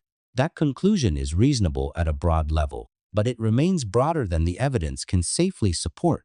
The chronicles do not tell us exactly how green she looked, when the change began, how quickly it continued, or whether every observer agreed that the color had vanished. They preserve a before and an after, while nearly everything between those points is missing. A body recovering from hardship can change visibly. Better hydration might alter the appearance of the skin. Regular meals might restore blood volume and energy. Warmth can affect circulation.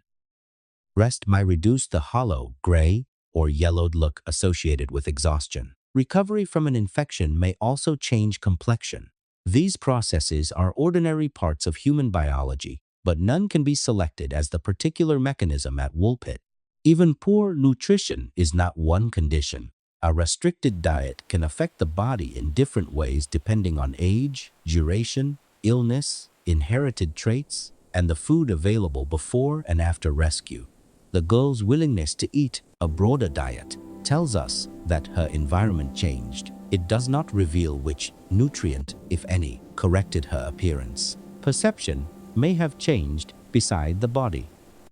When the girl first arrived, every visible sign was interpreted through unfamiliarity. Her speech, clothing, behavior, and color formed one image of a child from somewhere outside the known community. As she learned local words, wore familiar garments, and participated in household life, the people around her may have looked at her differently. A faint or ambiguous discoloration that seemed extraordinary on the first day might appear less important once she was recognized as an individual. This does not mean the villagers imagined the color. Human perception is shaped by context, and context had changed profoundly. The child who had once been unreadable had become someone whose routines and face were known. Across the long history of our species, Repeated contact has often reduced the distance first created by unfamiliar bodies. People who initially seem foreign become visually ordinary as their voices, gestures, and lives enter a shared pattern. The fading color may therefore preserve two forms of adaptation at once: a vulnerable body recovering under new conditions, and a community learning to see that body without the same sense of separation. The boy's death prevents comparison. We do not know whether his color changed, remained, or was ever observed long enough for anyone to notice a difference. Because he did not survive, later explanations naturally follow the girl's course and assume that her recovery reveals what would have happened to him. It does not. Their bodies may have faced different illnesses or different degrees of deprivation. Her survival shows possibility, not a rule. What remains historically defensible is modest. The girl was remembered as green when she entered Woolpit, and as no longer green after a period of care and adaptation. This change makes a permanent, otherworldly biology less likely than a temporary human condition, but it cannot identify that condition. The lesson is not that science has solved the color. It is that natural explanations do not need to be complete before they become more responsible than supernatural certainty.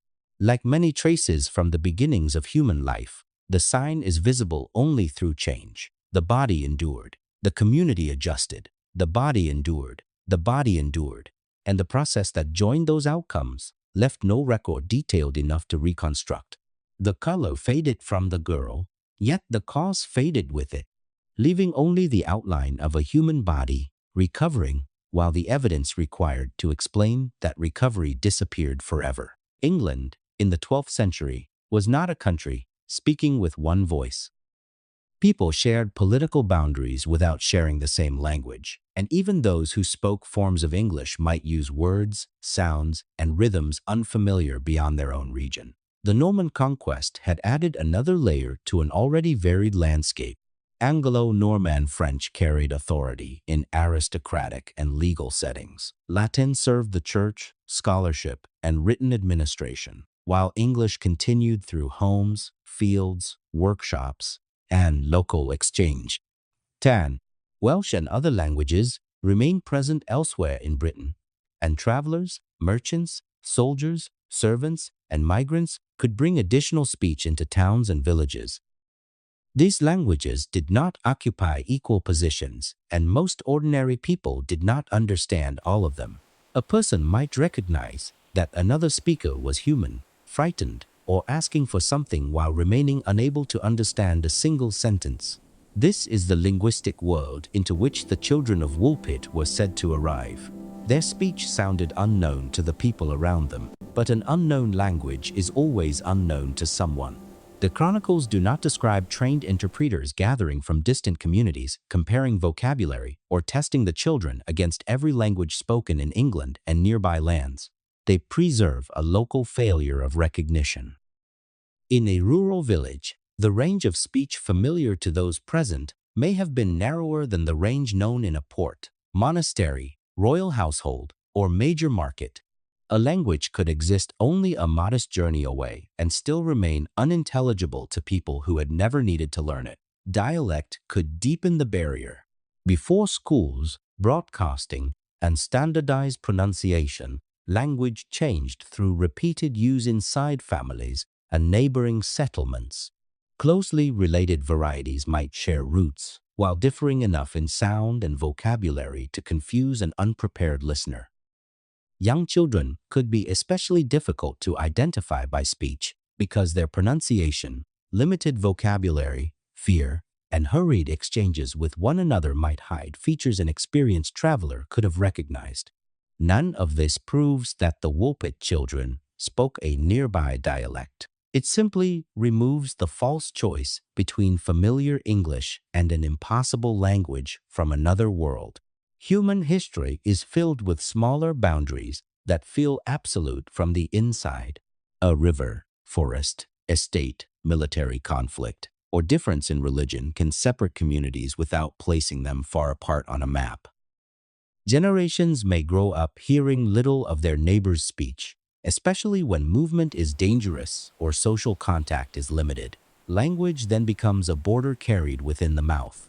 Crossing the ground may take a day, while crossing the sound may take years.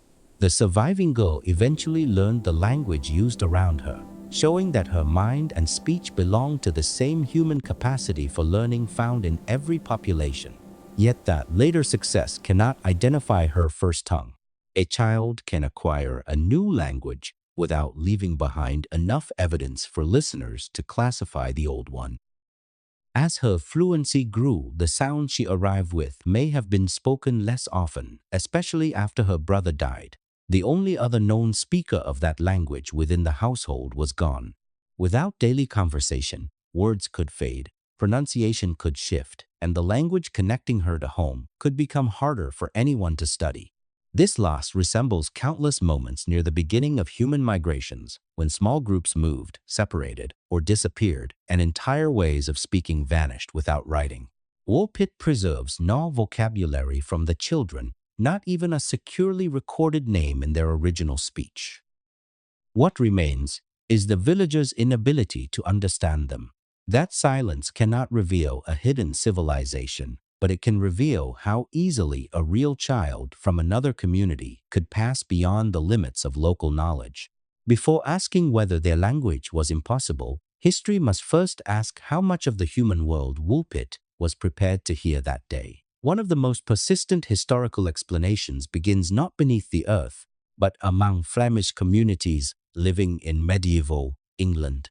In the late 20th century, Paul Harris proposed that the children may have belonged to a Flemish-speaking family displaced during political violence in East Anglia. The idea attempts to connect several details without requiring an unknown world. Their speech may have sounded incomprehensible because it was Flemish. Their clothing may have reflected customs unfamiliar in Woolpit. Idea as well and as well. Idea. Their fear, hunger, and inability to explain a route home may have followed the loss of parents or community. Even the name St. Martin's Land has been linked in this interpretation to Farnham St. Martin, a settlement near Bury St. Edmunds.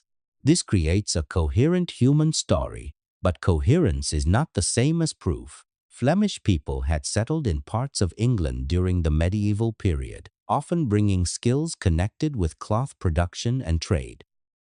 They could live within the kingdom, while remaining culturally and linguistically distinct from nearby rural communities. A child raised among such settlers might speak little or no English. If separated from adults, the child would carry a real language that no one in a small village recognized. The children's unusual garments would then become evidence of regional difference rather than another species or hidden civilization. Harris also connected the proposed displacement with warfare near Farnham in the 12th century. Rebel forces that included Flemish soldiers were defeated there during conflict between King Henry II and his son. The battle and its aftermath created a setting in which frightened children might lose family, flee violence, or wander through unfamiliar countryside. The theory does not require the children to understand the political causes around them. It requires only that young lives could be broken by events organized by adults. Across human history, war has moved children farther than their own knowledge of geography. They may remember animals, bells, darkness, and a lost household, while knowing nothing of borders, armies, or the names later historians use. Woolpit would then represent the final point of a journey whose earlier stages were never recorded. This possibility also changes the meaning of the remembered dim country. A community living near woodland, enclosed paths, low ground, or a landscape seen during flight might survive in childhood memory as a place without clear sunlight. St. Martin's Land could be a transformed place name rather than a separate realm. The beans would remain ordinary food, known in both communities. The green complexion could reflect a temporary bodily condition or the language of observers without being caused by Flemish identity itself. Each feature can be placed inside medieval England. Yet the theory depends on connections made centuries after the chronicles were written. Neither William of Newburgh nor Ralph of Coggeshall identifies the children as Flemish. Neither records a recognizable Flemish word from their speech. No family, settlement, garment, or document has been securely tied to them. The proposed route from Farnham to Woolpit is possible to imagine, but imagination cannot recover the road. Even the association with conflict creates questions of chronology that must be examined carefully rather than smoothed away. The value of the Flemish hypothesis is therefore not that it solves the mystery. It demonstrates how ordinary forces can produce an extraordinary encounter. Migration, linguistic isolation, warfare, hunger, and childhood confusion could make two human children appear to come from beyond the known world. Their otherness may have been created by a boundary within England rather than a boundary beneath it. Still, a humane explanation must remain an explanation, not a replacement legend. The Flemish children are no more directly visible in the evidence than the underground country. They offer a plausible shape for the missing beginning, but the chronicles never give that shape a name. It keeps children within history while reminding us that plausibility cannot restore identity erased before anyone recorded their names. The Flemish explanation becomes less secure when its separate claims are examined one by one. Its first difficulty is chronology. William of Newburgh placed the appearance of the children during the reign of King Stephen, which ended before the Battle of Farnham took place.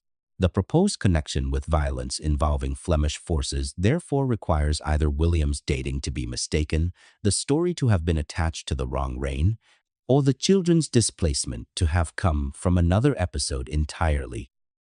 Medieval chroniclers could make chronological errors, especially when recording local marvels reported long afterward, but an error cannot simply be assumed because it helps a modern theory. The conflict near Farnham offers a vivid historical setting, yet the surviving texts do not say that the children had seen soldiers, lost parents in battle, escaped persecution, or belonged to a refugee group.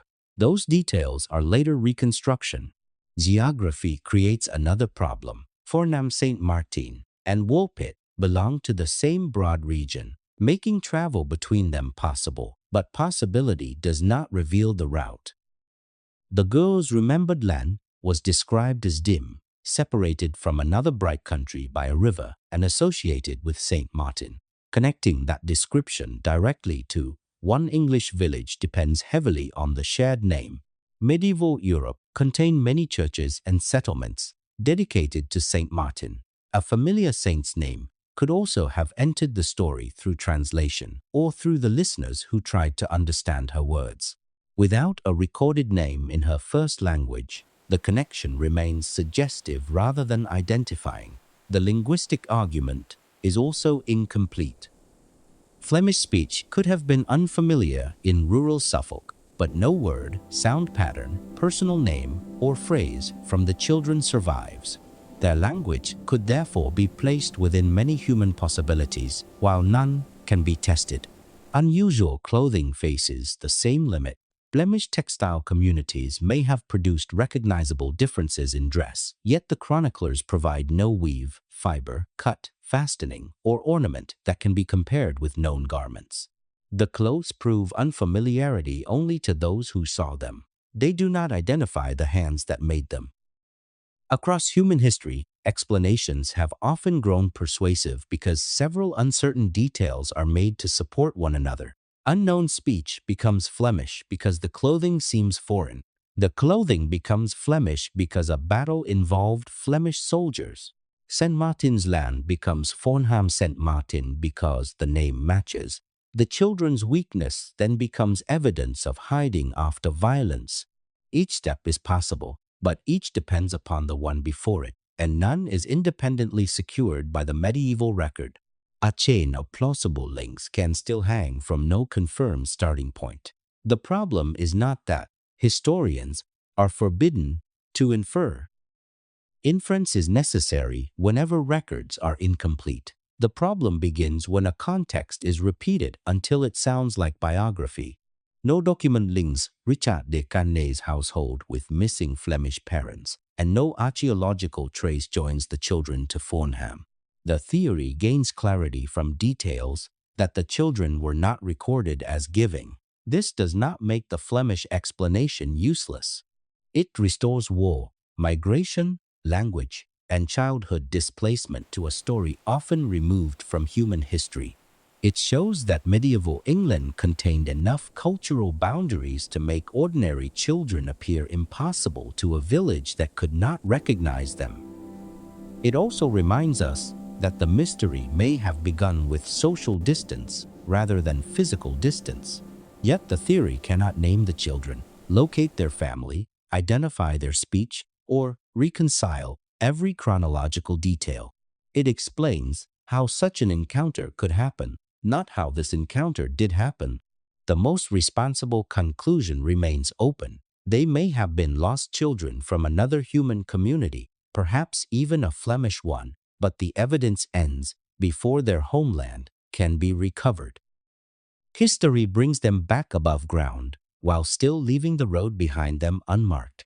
Long before readers imagined tunnels beneath Woolpit, medieval storytellers knew that a cave, hollow, riverbank, mound, or opening in the earth could mark a boundary between familiar life and another realm. Such places were features of the landscape, yet they concealed what lay beyond sight.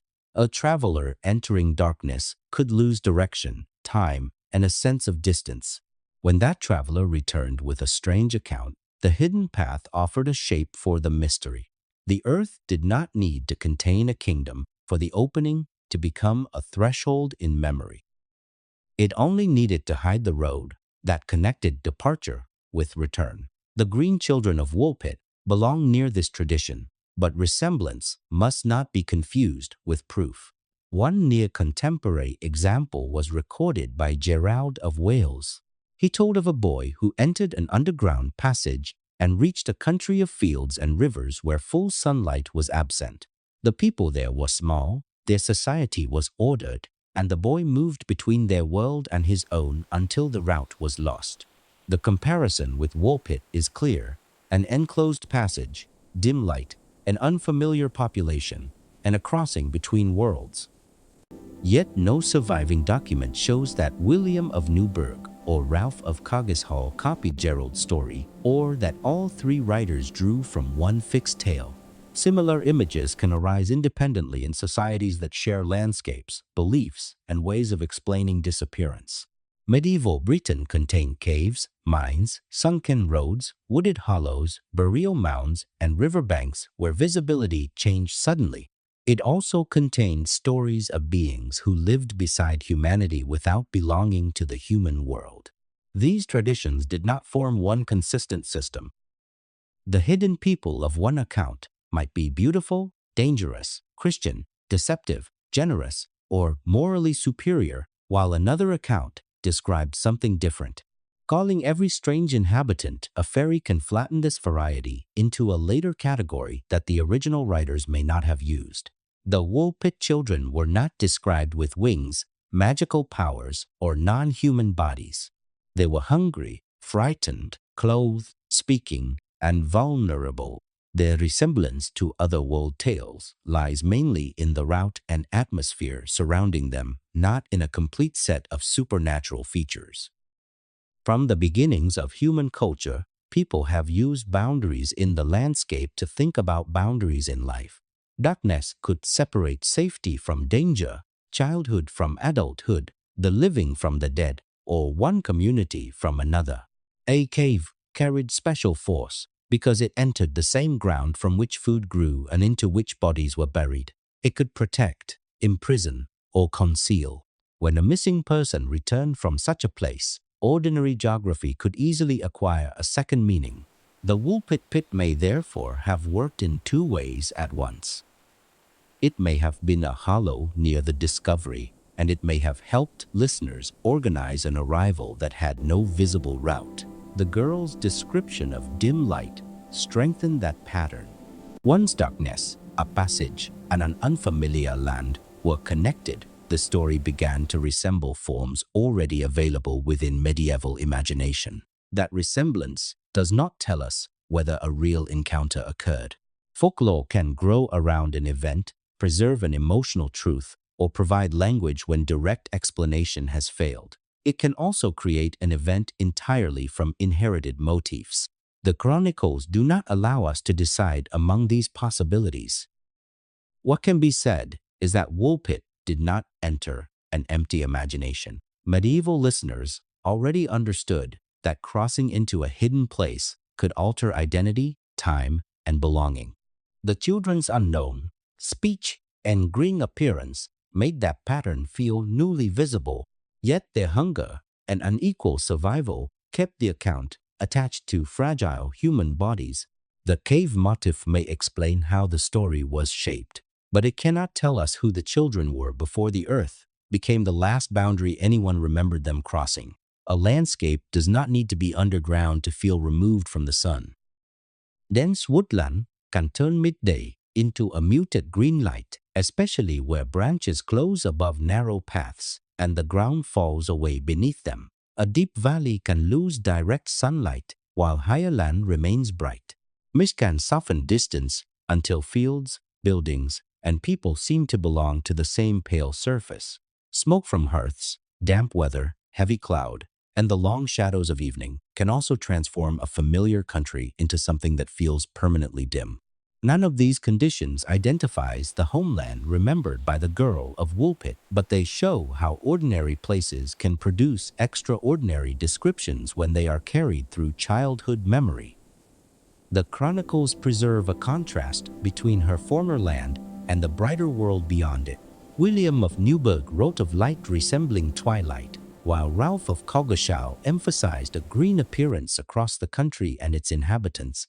These images may reflect physical surroundings, the language chosen during translation, or the narrative form imposed by later listeners. We cannot know which influence mattered most. A child does not describe landscape as a surveyor would. Distance is measured through walking, safety, hunger, familiar voices, and the ability to recognize a way home. A wooded hollow may seem like an entire country when the horizon is hidden. A short passage through darkness may feel longer when fear removes every familiar landmark. A place seen mainly at dawn, dusk, or beneath cloud may remain in memory through the quality of its light rather than through its geography. Across the long history of humanity, people have carried such sensory maps before they carried written ones. Smell, slope, water, birds, bells, and the angle of light helped communities remember where they belonged. When a child was separated from that network, the same sensations could survive without the names that once organized them. The girl may have remembered dimness accurately while being unable to explain what created it. Her listeners, searching for a complete origin, could then transform one environmental feature into the defining law of a distant realm. Memory also changes after displacement. A former home may become darker because the journey away from it was frightening, or brighter because it is longed for. This does not mean the memory is false. Emotion and perception are not separate records inside the mind. They shape one another, especially in childhood. Yet the surviving texts do not let us assign a feeling to the girl or decide whether the darkness was physical, emotional, or both. We can only observe that the image remained powerful enough to survive several layers of retelling. The same caution applies to the color green. Vegetation beneath filtered light can tint clothing and skin to an observer, while later memory may spread that color from the children onto the country itself. Ralph's description of a green land might preserve a coherent visual tradition, but it cannot be checked against a location. No traveler returned with the girl to identify a valley, forest, tunnel, or settlement. No map placed St. Martin's Land beneath or beyond Suffolk. The origin of our species is filled with landscapes known only through traces, yet even bones and tools provide surfaces that can be examined again. Here, the trace is language alone. The dim country exists only inside words that passed from a surviving child into a community already prepared to imagine hidden worlds. It may have begun in a real place where sunlight rarely reached the ground clearly. It may have grown from translation, memory, and medieval expectation. Most likely, several ordinary processes became inseparable before anyone wrote them down. What Woolpit received was not a landscape itself, but the final atmosphere of one, green, enclosed, distant, and impossible to return to once the child who remembered it had lost the road or name it with certainty. A story can preserve a real event without preserving it in the form in which it first occurred. When people repeat an experience that was frightening, incomplete, or difficult to explain, they often carry forward the strongest images while losing the ordinary steps between them. Two children found near a pit may become children who emerged from the earth. A dim homeland may become a country without sunlight. Unknown speech may become a language from another world. None of these changes requires deliberate invention. They can arise because memory favors shape, contrast, and meaning over exact sequence. Woolpit may therefore contain both history and folklore without allowing either one to be separated cleanly from the other. A real encounter could have provided the vulnerable bodies, the hunger, the strange clothing, and the death of the boy. Familiar medieval motif could then have supplied the hidden passage, the twilight realm, and the sense that the children belonged to a people outside ordinary humanity. The opposite is also possible. An inherited tale could have been attached to a real village, local names, and remembered households until it appeared historical. The surviving chronicles do not let us decide which process came first. Folklore is sometimes misunderstood as the opposite of truth. In reality, traditional stories can preserve social fears, memories of migration, encounters with outsiders, and landscapes altered by time. They may not preserve events with the precision expected from modern records, but they can retain the emotional and cultural pressure created by an event.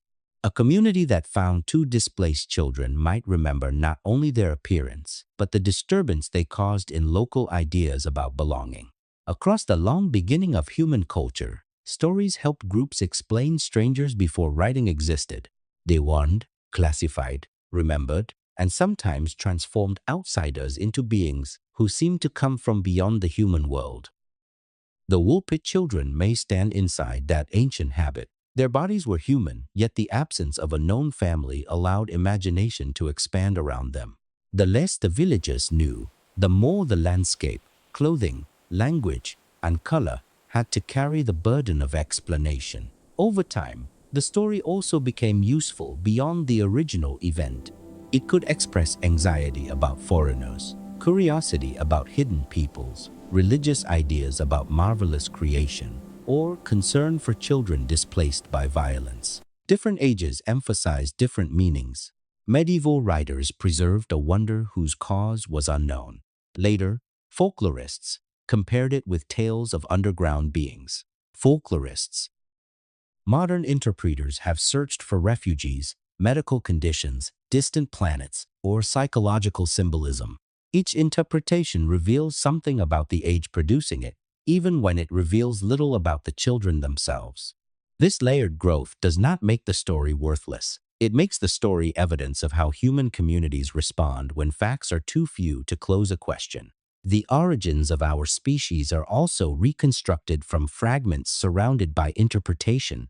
Bones, tools, and ancient environments do not speak on their own. People arrange them into explanations and revise those explanations when evidence changes.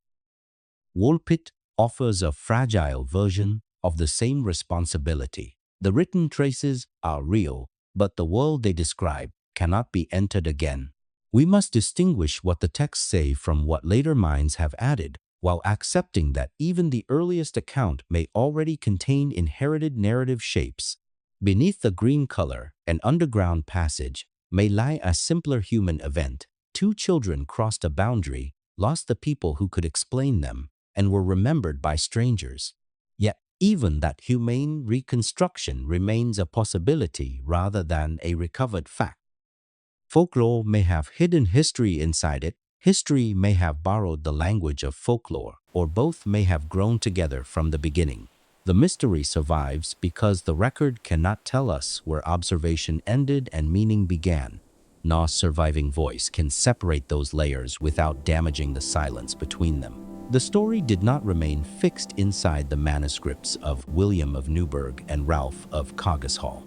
Once written, it entered a much longer life, shaped by copying, translation, quotation, and retelling. Medieval texts survived because scribes reproduced them, readers summarized them, and later writers selected details that seemed memorable. Every act of preservation protected something from disappearance, yet every act also created opportunities for change. A phrase could be shortened, an uncertain image could become definite, and two different accounts could be blended until their disagreements were no longer visible. The Green Children of Woolpit gradually moved from local report into legend through this ordinary human process. The earliest writers already presented the event after years of oral transmission.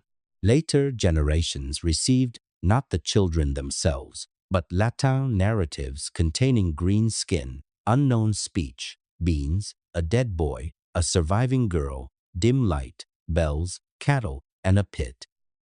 These details were strong enough to travel because they formed a clear pattern of difference and loss. The village name offered an unforgettable setting. The color green gave the children a visible identity. The death of one child and survival of the other gave the account emotional balance. The remembered homeland provided a question that no later reader could close. As manuscripts and printed editions carried the story farther from Suffolk, local knowledge weakened.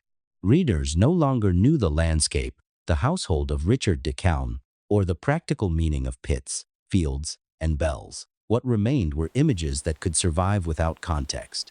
The pit became an entrance. The dim country became an underground realm. Unfamiliar clothing became clothing made from an unknown substance. Speech no villager recognized became a language unlike any spoken on earth. Each change made the story easier to picture while making the evidence less precise. Translation played a powerful role. Medieval Latin terms do not always fit neatly into modern English categories. Words describing color, conduct, landscape, and sound can carry several meanings. Ma, bacta, di, bacta, bacta, bacta, bacta, bacta, bacta, bacta. A translator must choose one expression, and that choice can narrow uncertainty. Once a vivid translation becomes familiar, later writers may repeat it without returning to the original wording. The translated phrase then begins to look like direct testimony, even though it is already an interpretation. Across human history, stories have gained authority through repetition. A detail repeated in many books may appear supported by many sources when all those books ultimately depend on one early text. Woolpit demonstrates this problem clearly. Two medieval accounts are often surrounded by dozens of modern retellings, but the number of retellings does not increase the amount of original evidence. It increases only the reach of the narrative. The origin of our species is known through traces that must be distinguished from the explanations built around them. The same discipline is needed here. The chronicles are traces. The complete tunnel, exact homeland, alien language, and medical diagnosis are later constructions unless supported independently. This does not mean later storytellers acted dishonestly. Most were trying to make a difficult account understandable to readers of their own time. A coherent story feels more satisfying than fragments.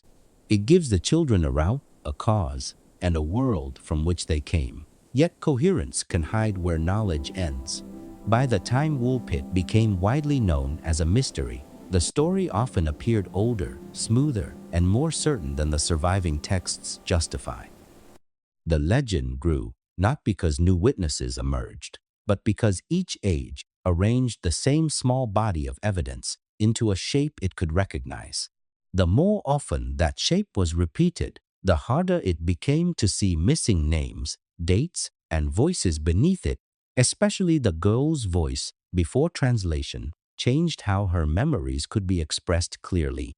What began as two incomplete medieval reports became a cultural mirror reflecting changing ideas about outsiders, hidden peoples, science, illness, and the limits of the known world. Once the Green Children entered later folklore, their unknown homeland became available to every age that wanted another world.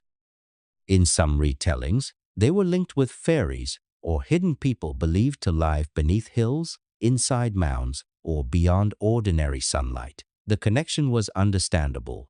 The children appeared near a peat, spoke an unfamiliar language, wore strange clothing, and described a dim country reached through darkness. Those features resembled traditions in which human beings crossed accidentally into a neighboring realm. Yet William of Newburgh and Ralph of Coggeshall did not identify the children as fairies. They described vulnerable young people who ate, weakened, learned, were baptized, and entered human society.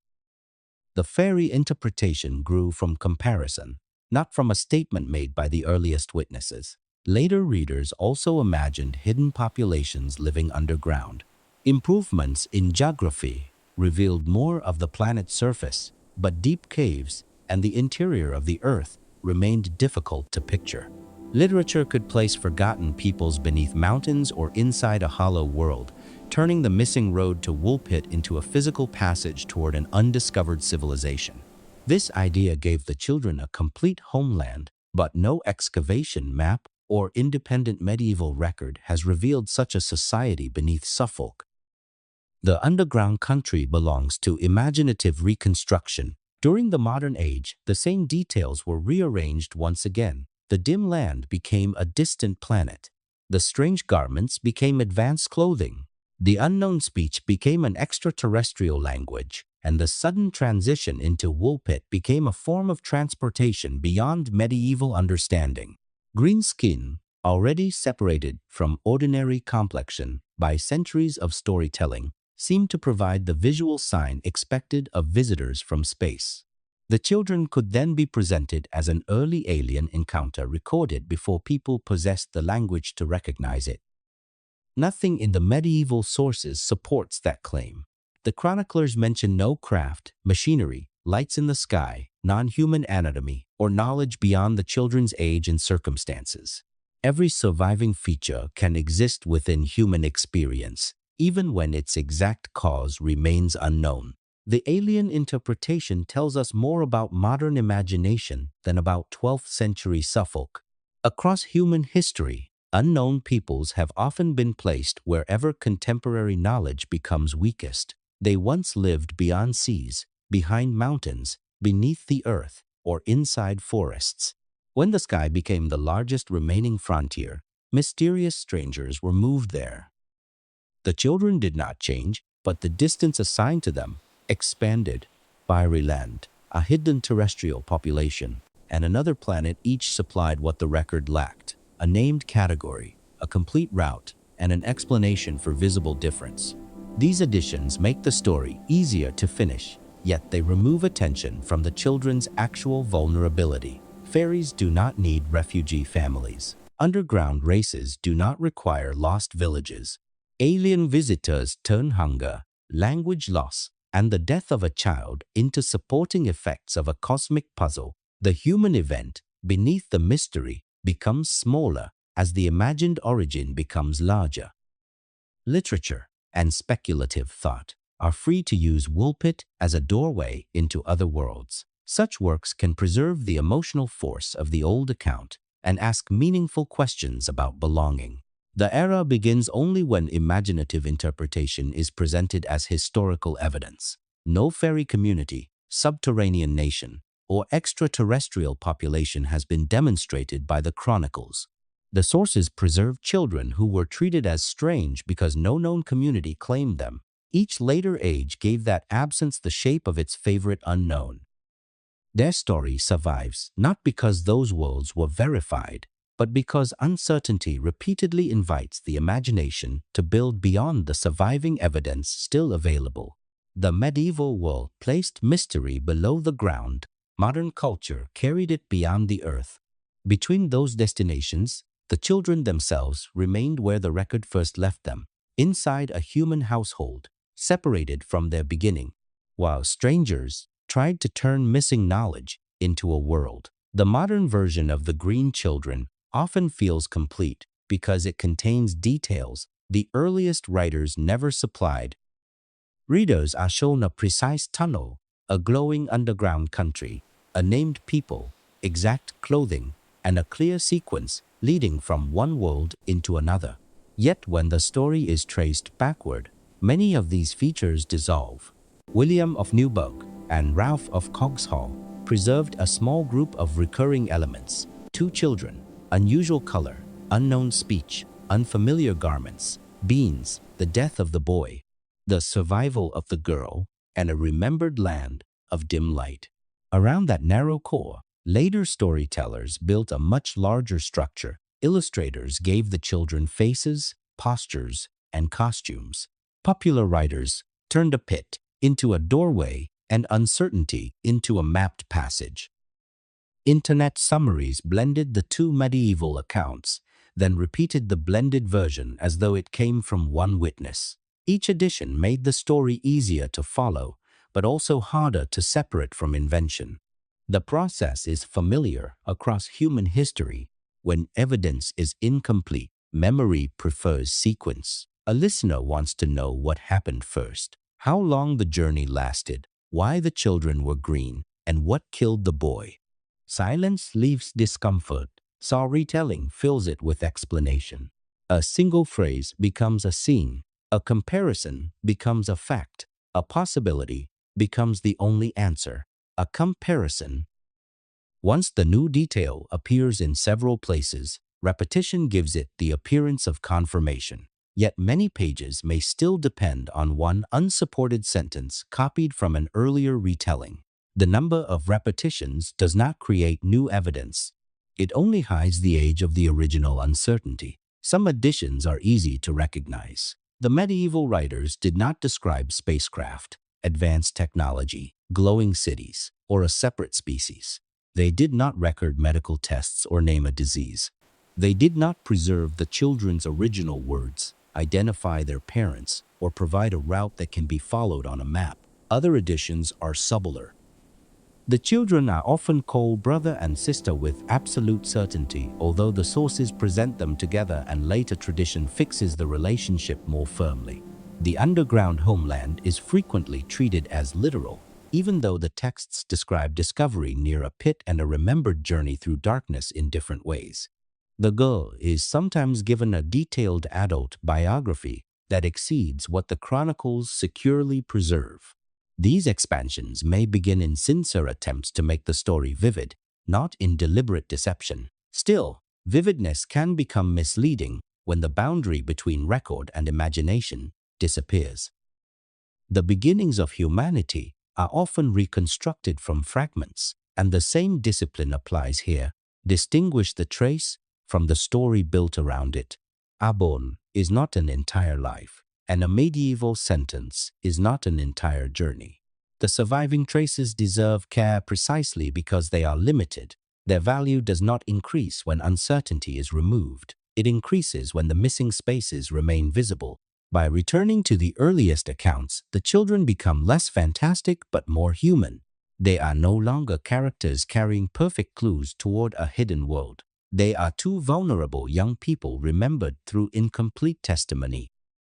The boy's death remains unexplained. The girl's words remain translated. The green color remains observed, but unmeasured. The pit remains a location without a recoverable path. The girl's death, the boy's death. Later retellings gave the mystery sharper edges, yet those edges were drawn by hands that never saw Woolpit. That discipline does not weaken the narrative. It gives the listener something more durable than certainty, a way to recognize how history changes as it passes through generations, and how easily sympathy for lost children can be replaced by fascination with worlds that evidence never reveals.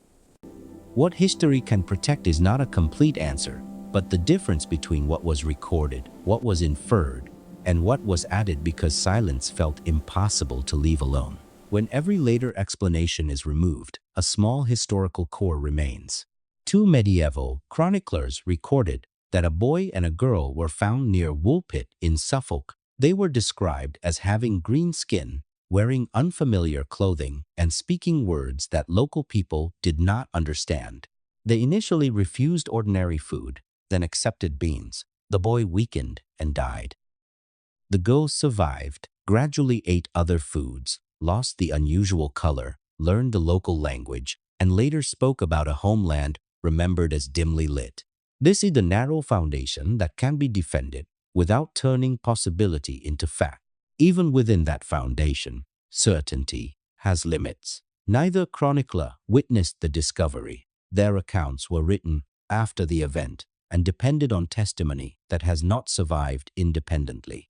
The children's names were not preserved with confidence. Their original language was not recorded, and no document identifies their family or place of birth. The green complexion was described but never measured. The pit was connected with their arrival, but no route through it was mapped. The girl's memories were translated through a language she learned after displacement. History therefore preserves an encounter, but not the complete lives that produced it. This distinction is important because the story is often presented as though the only uncertainty concerns the explanation. In reality, uncertainty also surrounds the event itself. We cannot prove that every detail occurred exactly as written. We can say that educated writers in the late 12th century considered the account worth recording and believed it rested on testimony they regarded as credible. That fact gives the story historical significance even when it does not provide modern verification. It tells us that people near medieval Woolpit remembered children whose appearance and origin resisted local understanding.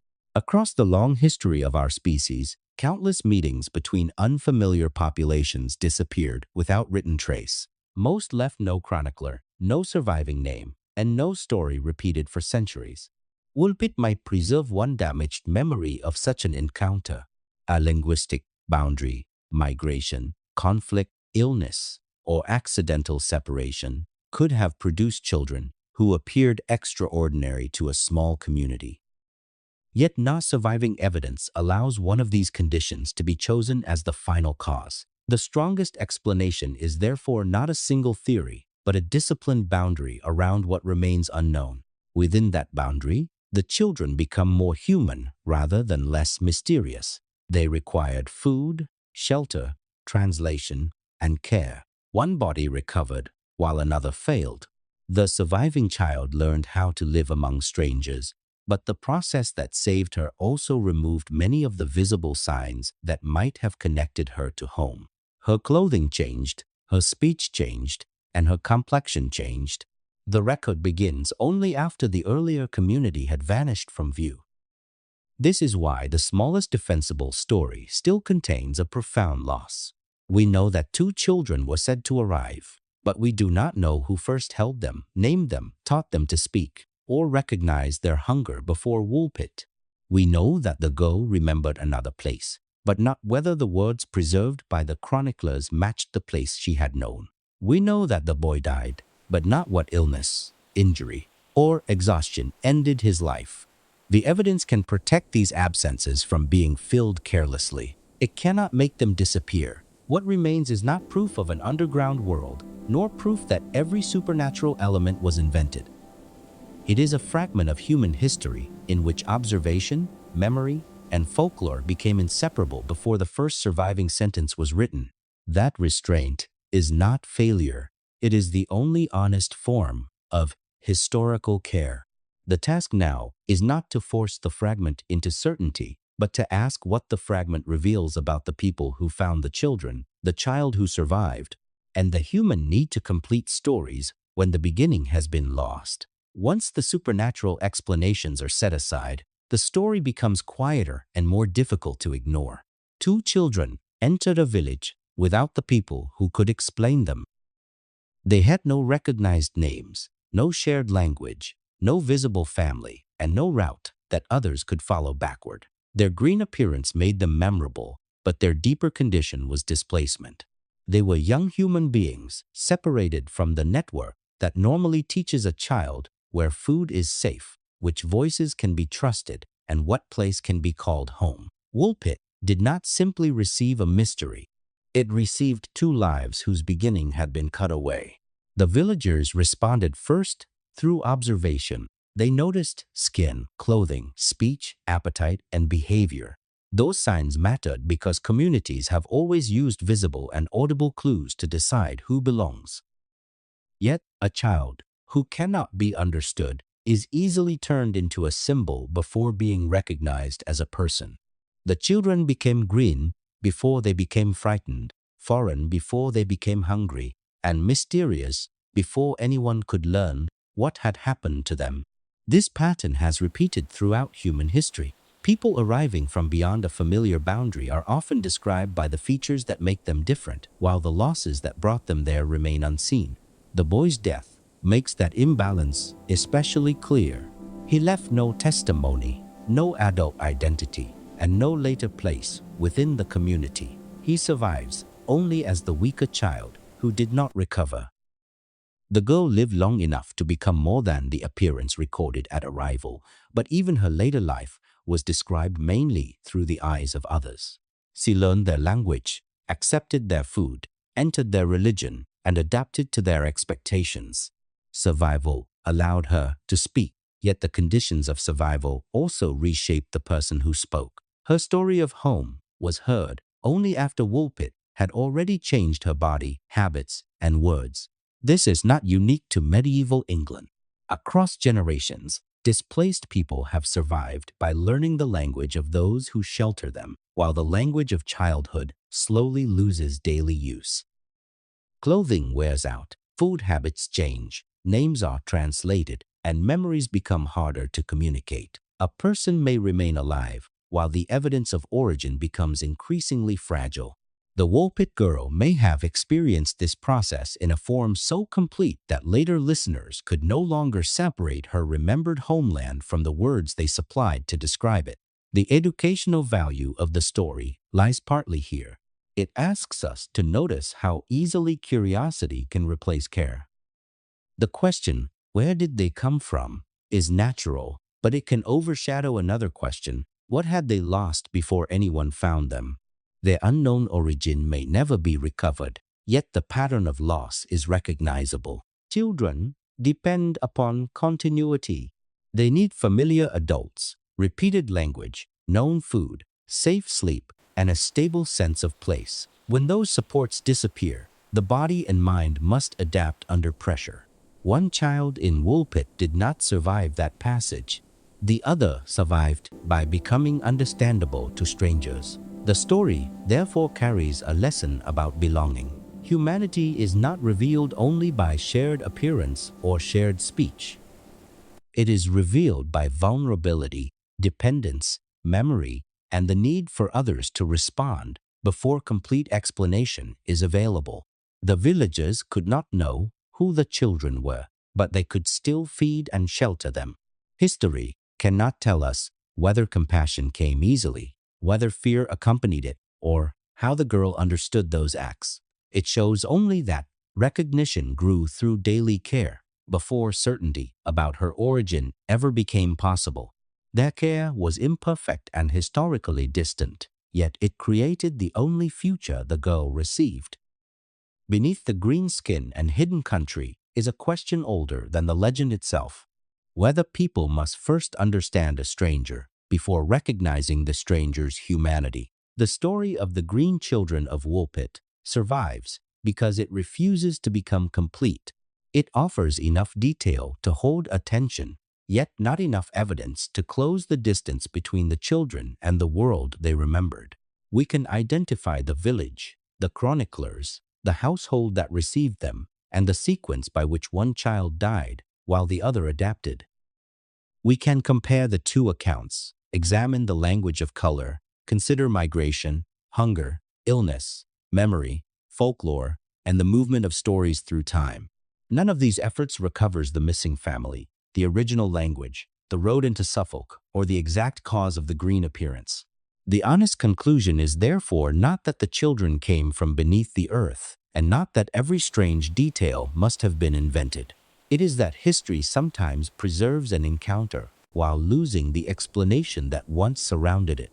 That loss has value because it teaches a discipline deeper than solving a mystery. It teaches us to separate evidence from desire. Human beings naturally seek a finished pattern. We prefer a named disease, a known village, a hidden civilization, or a single event that joins every clue. Certainty makes a story easier to carry. Yet when certainty exceeds the evidence, it replaces the past rather than protecting it.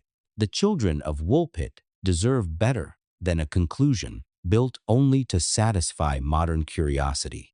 Their lives were not puzzles created for later audiences. They were lives shaped by hunger, separation, unequal survival, and adaptation inside a society that could not understand their beginning. The ghost survival gives the story its only continuing voice, but even that voice reaches us through translation, judgment, and memory. Her homeland may have been near or far, ordinary or unusual, accurately remembered or transformed by childhood loss.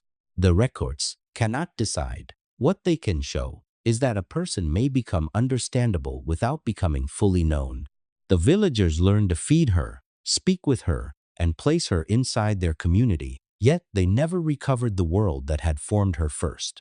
Across the history of our species, this pattern has repeated whenever people moved beyond familiar boundaries. Languages vanished when their speakers were absorbed. Children learned new names while earlier names disappeared. Communities remembered outsiders through color, clothing, or rumor because the deeper story of displacement was harder to preserve. Woolpit is not important because it proves the existence of another world. It is important because it reveals how quickly one human world can become invisible to another. Perhaps this is why the account still feels unfinished after 8 centuries. It preserves the moment strangers were seen, but not the long chain of ordinary events that brought 2 children into that field in Suffolk. The message left by the story is therefore simple and demanding. Evidence should be handled with humility, and strangers should be met with care before explanation is complete. We do not need to believe every marvelous detail in order to recognize the vulnerability beneath it. We do not need to dismiss the chronicles in order to admit their limits. History becomes useful when it teaches us both curiosity and restraint. Curiosity strong enough to ask what happened, restraint strong enough to say when the answer is gone. Somewhere behind the green color, the bells, the dim light, and the pit, there may have been a village, a family, and 2 names spoken daily by people who expected the children to return. Those voices left no record. The boy vanished before he could speak to Woolpit. The girl survived, but the language that first carried her identity disappeared from the page. What remains is not a doorway beneath the earth, but a doorway into the limits of human memory. And if the last person who knew the truth died without leaving the words behind, what beginning did those 2 children lose forever? Ya, ya, ya, ya pa haita, ya pa haita.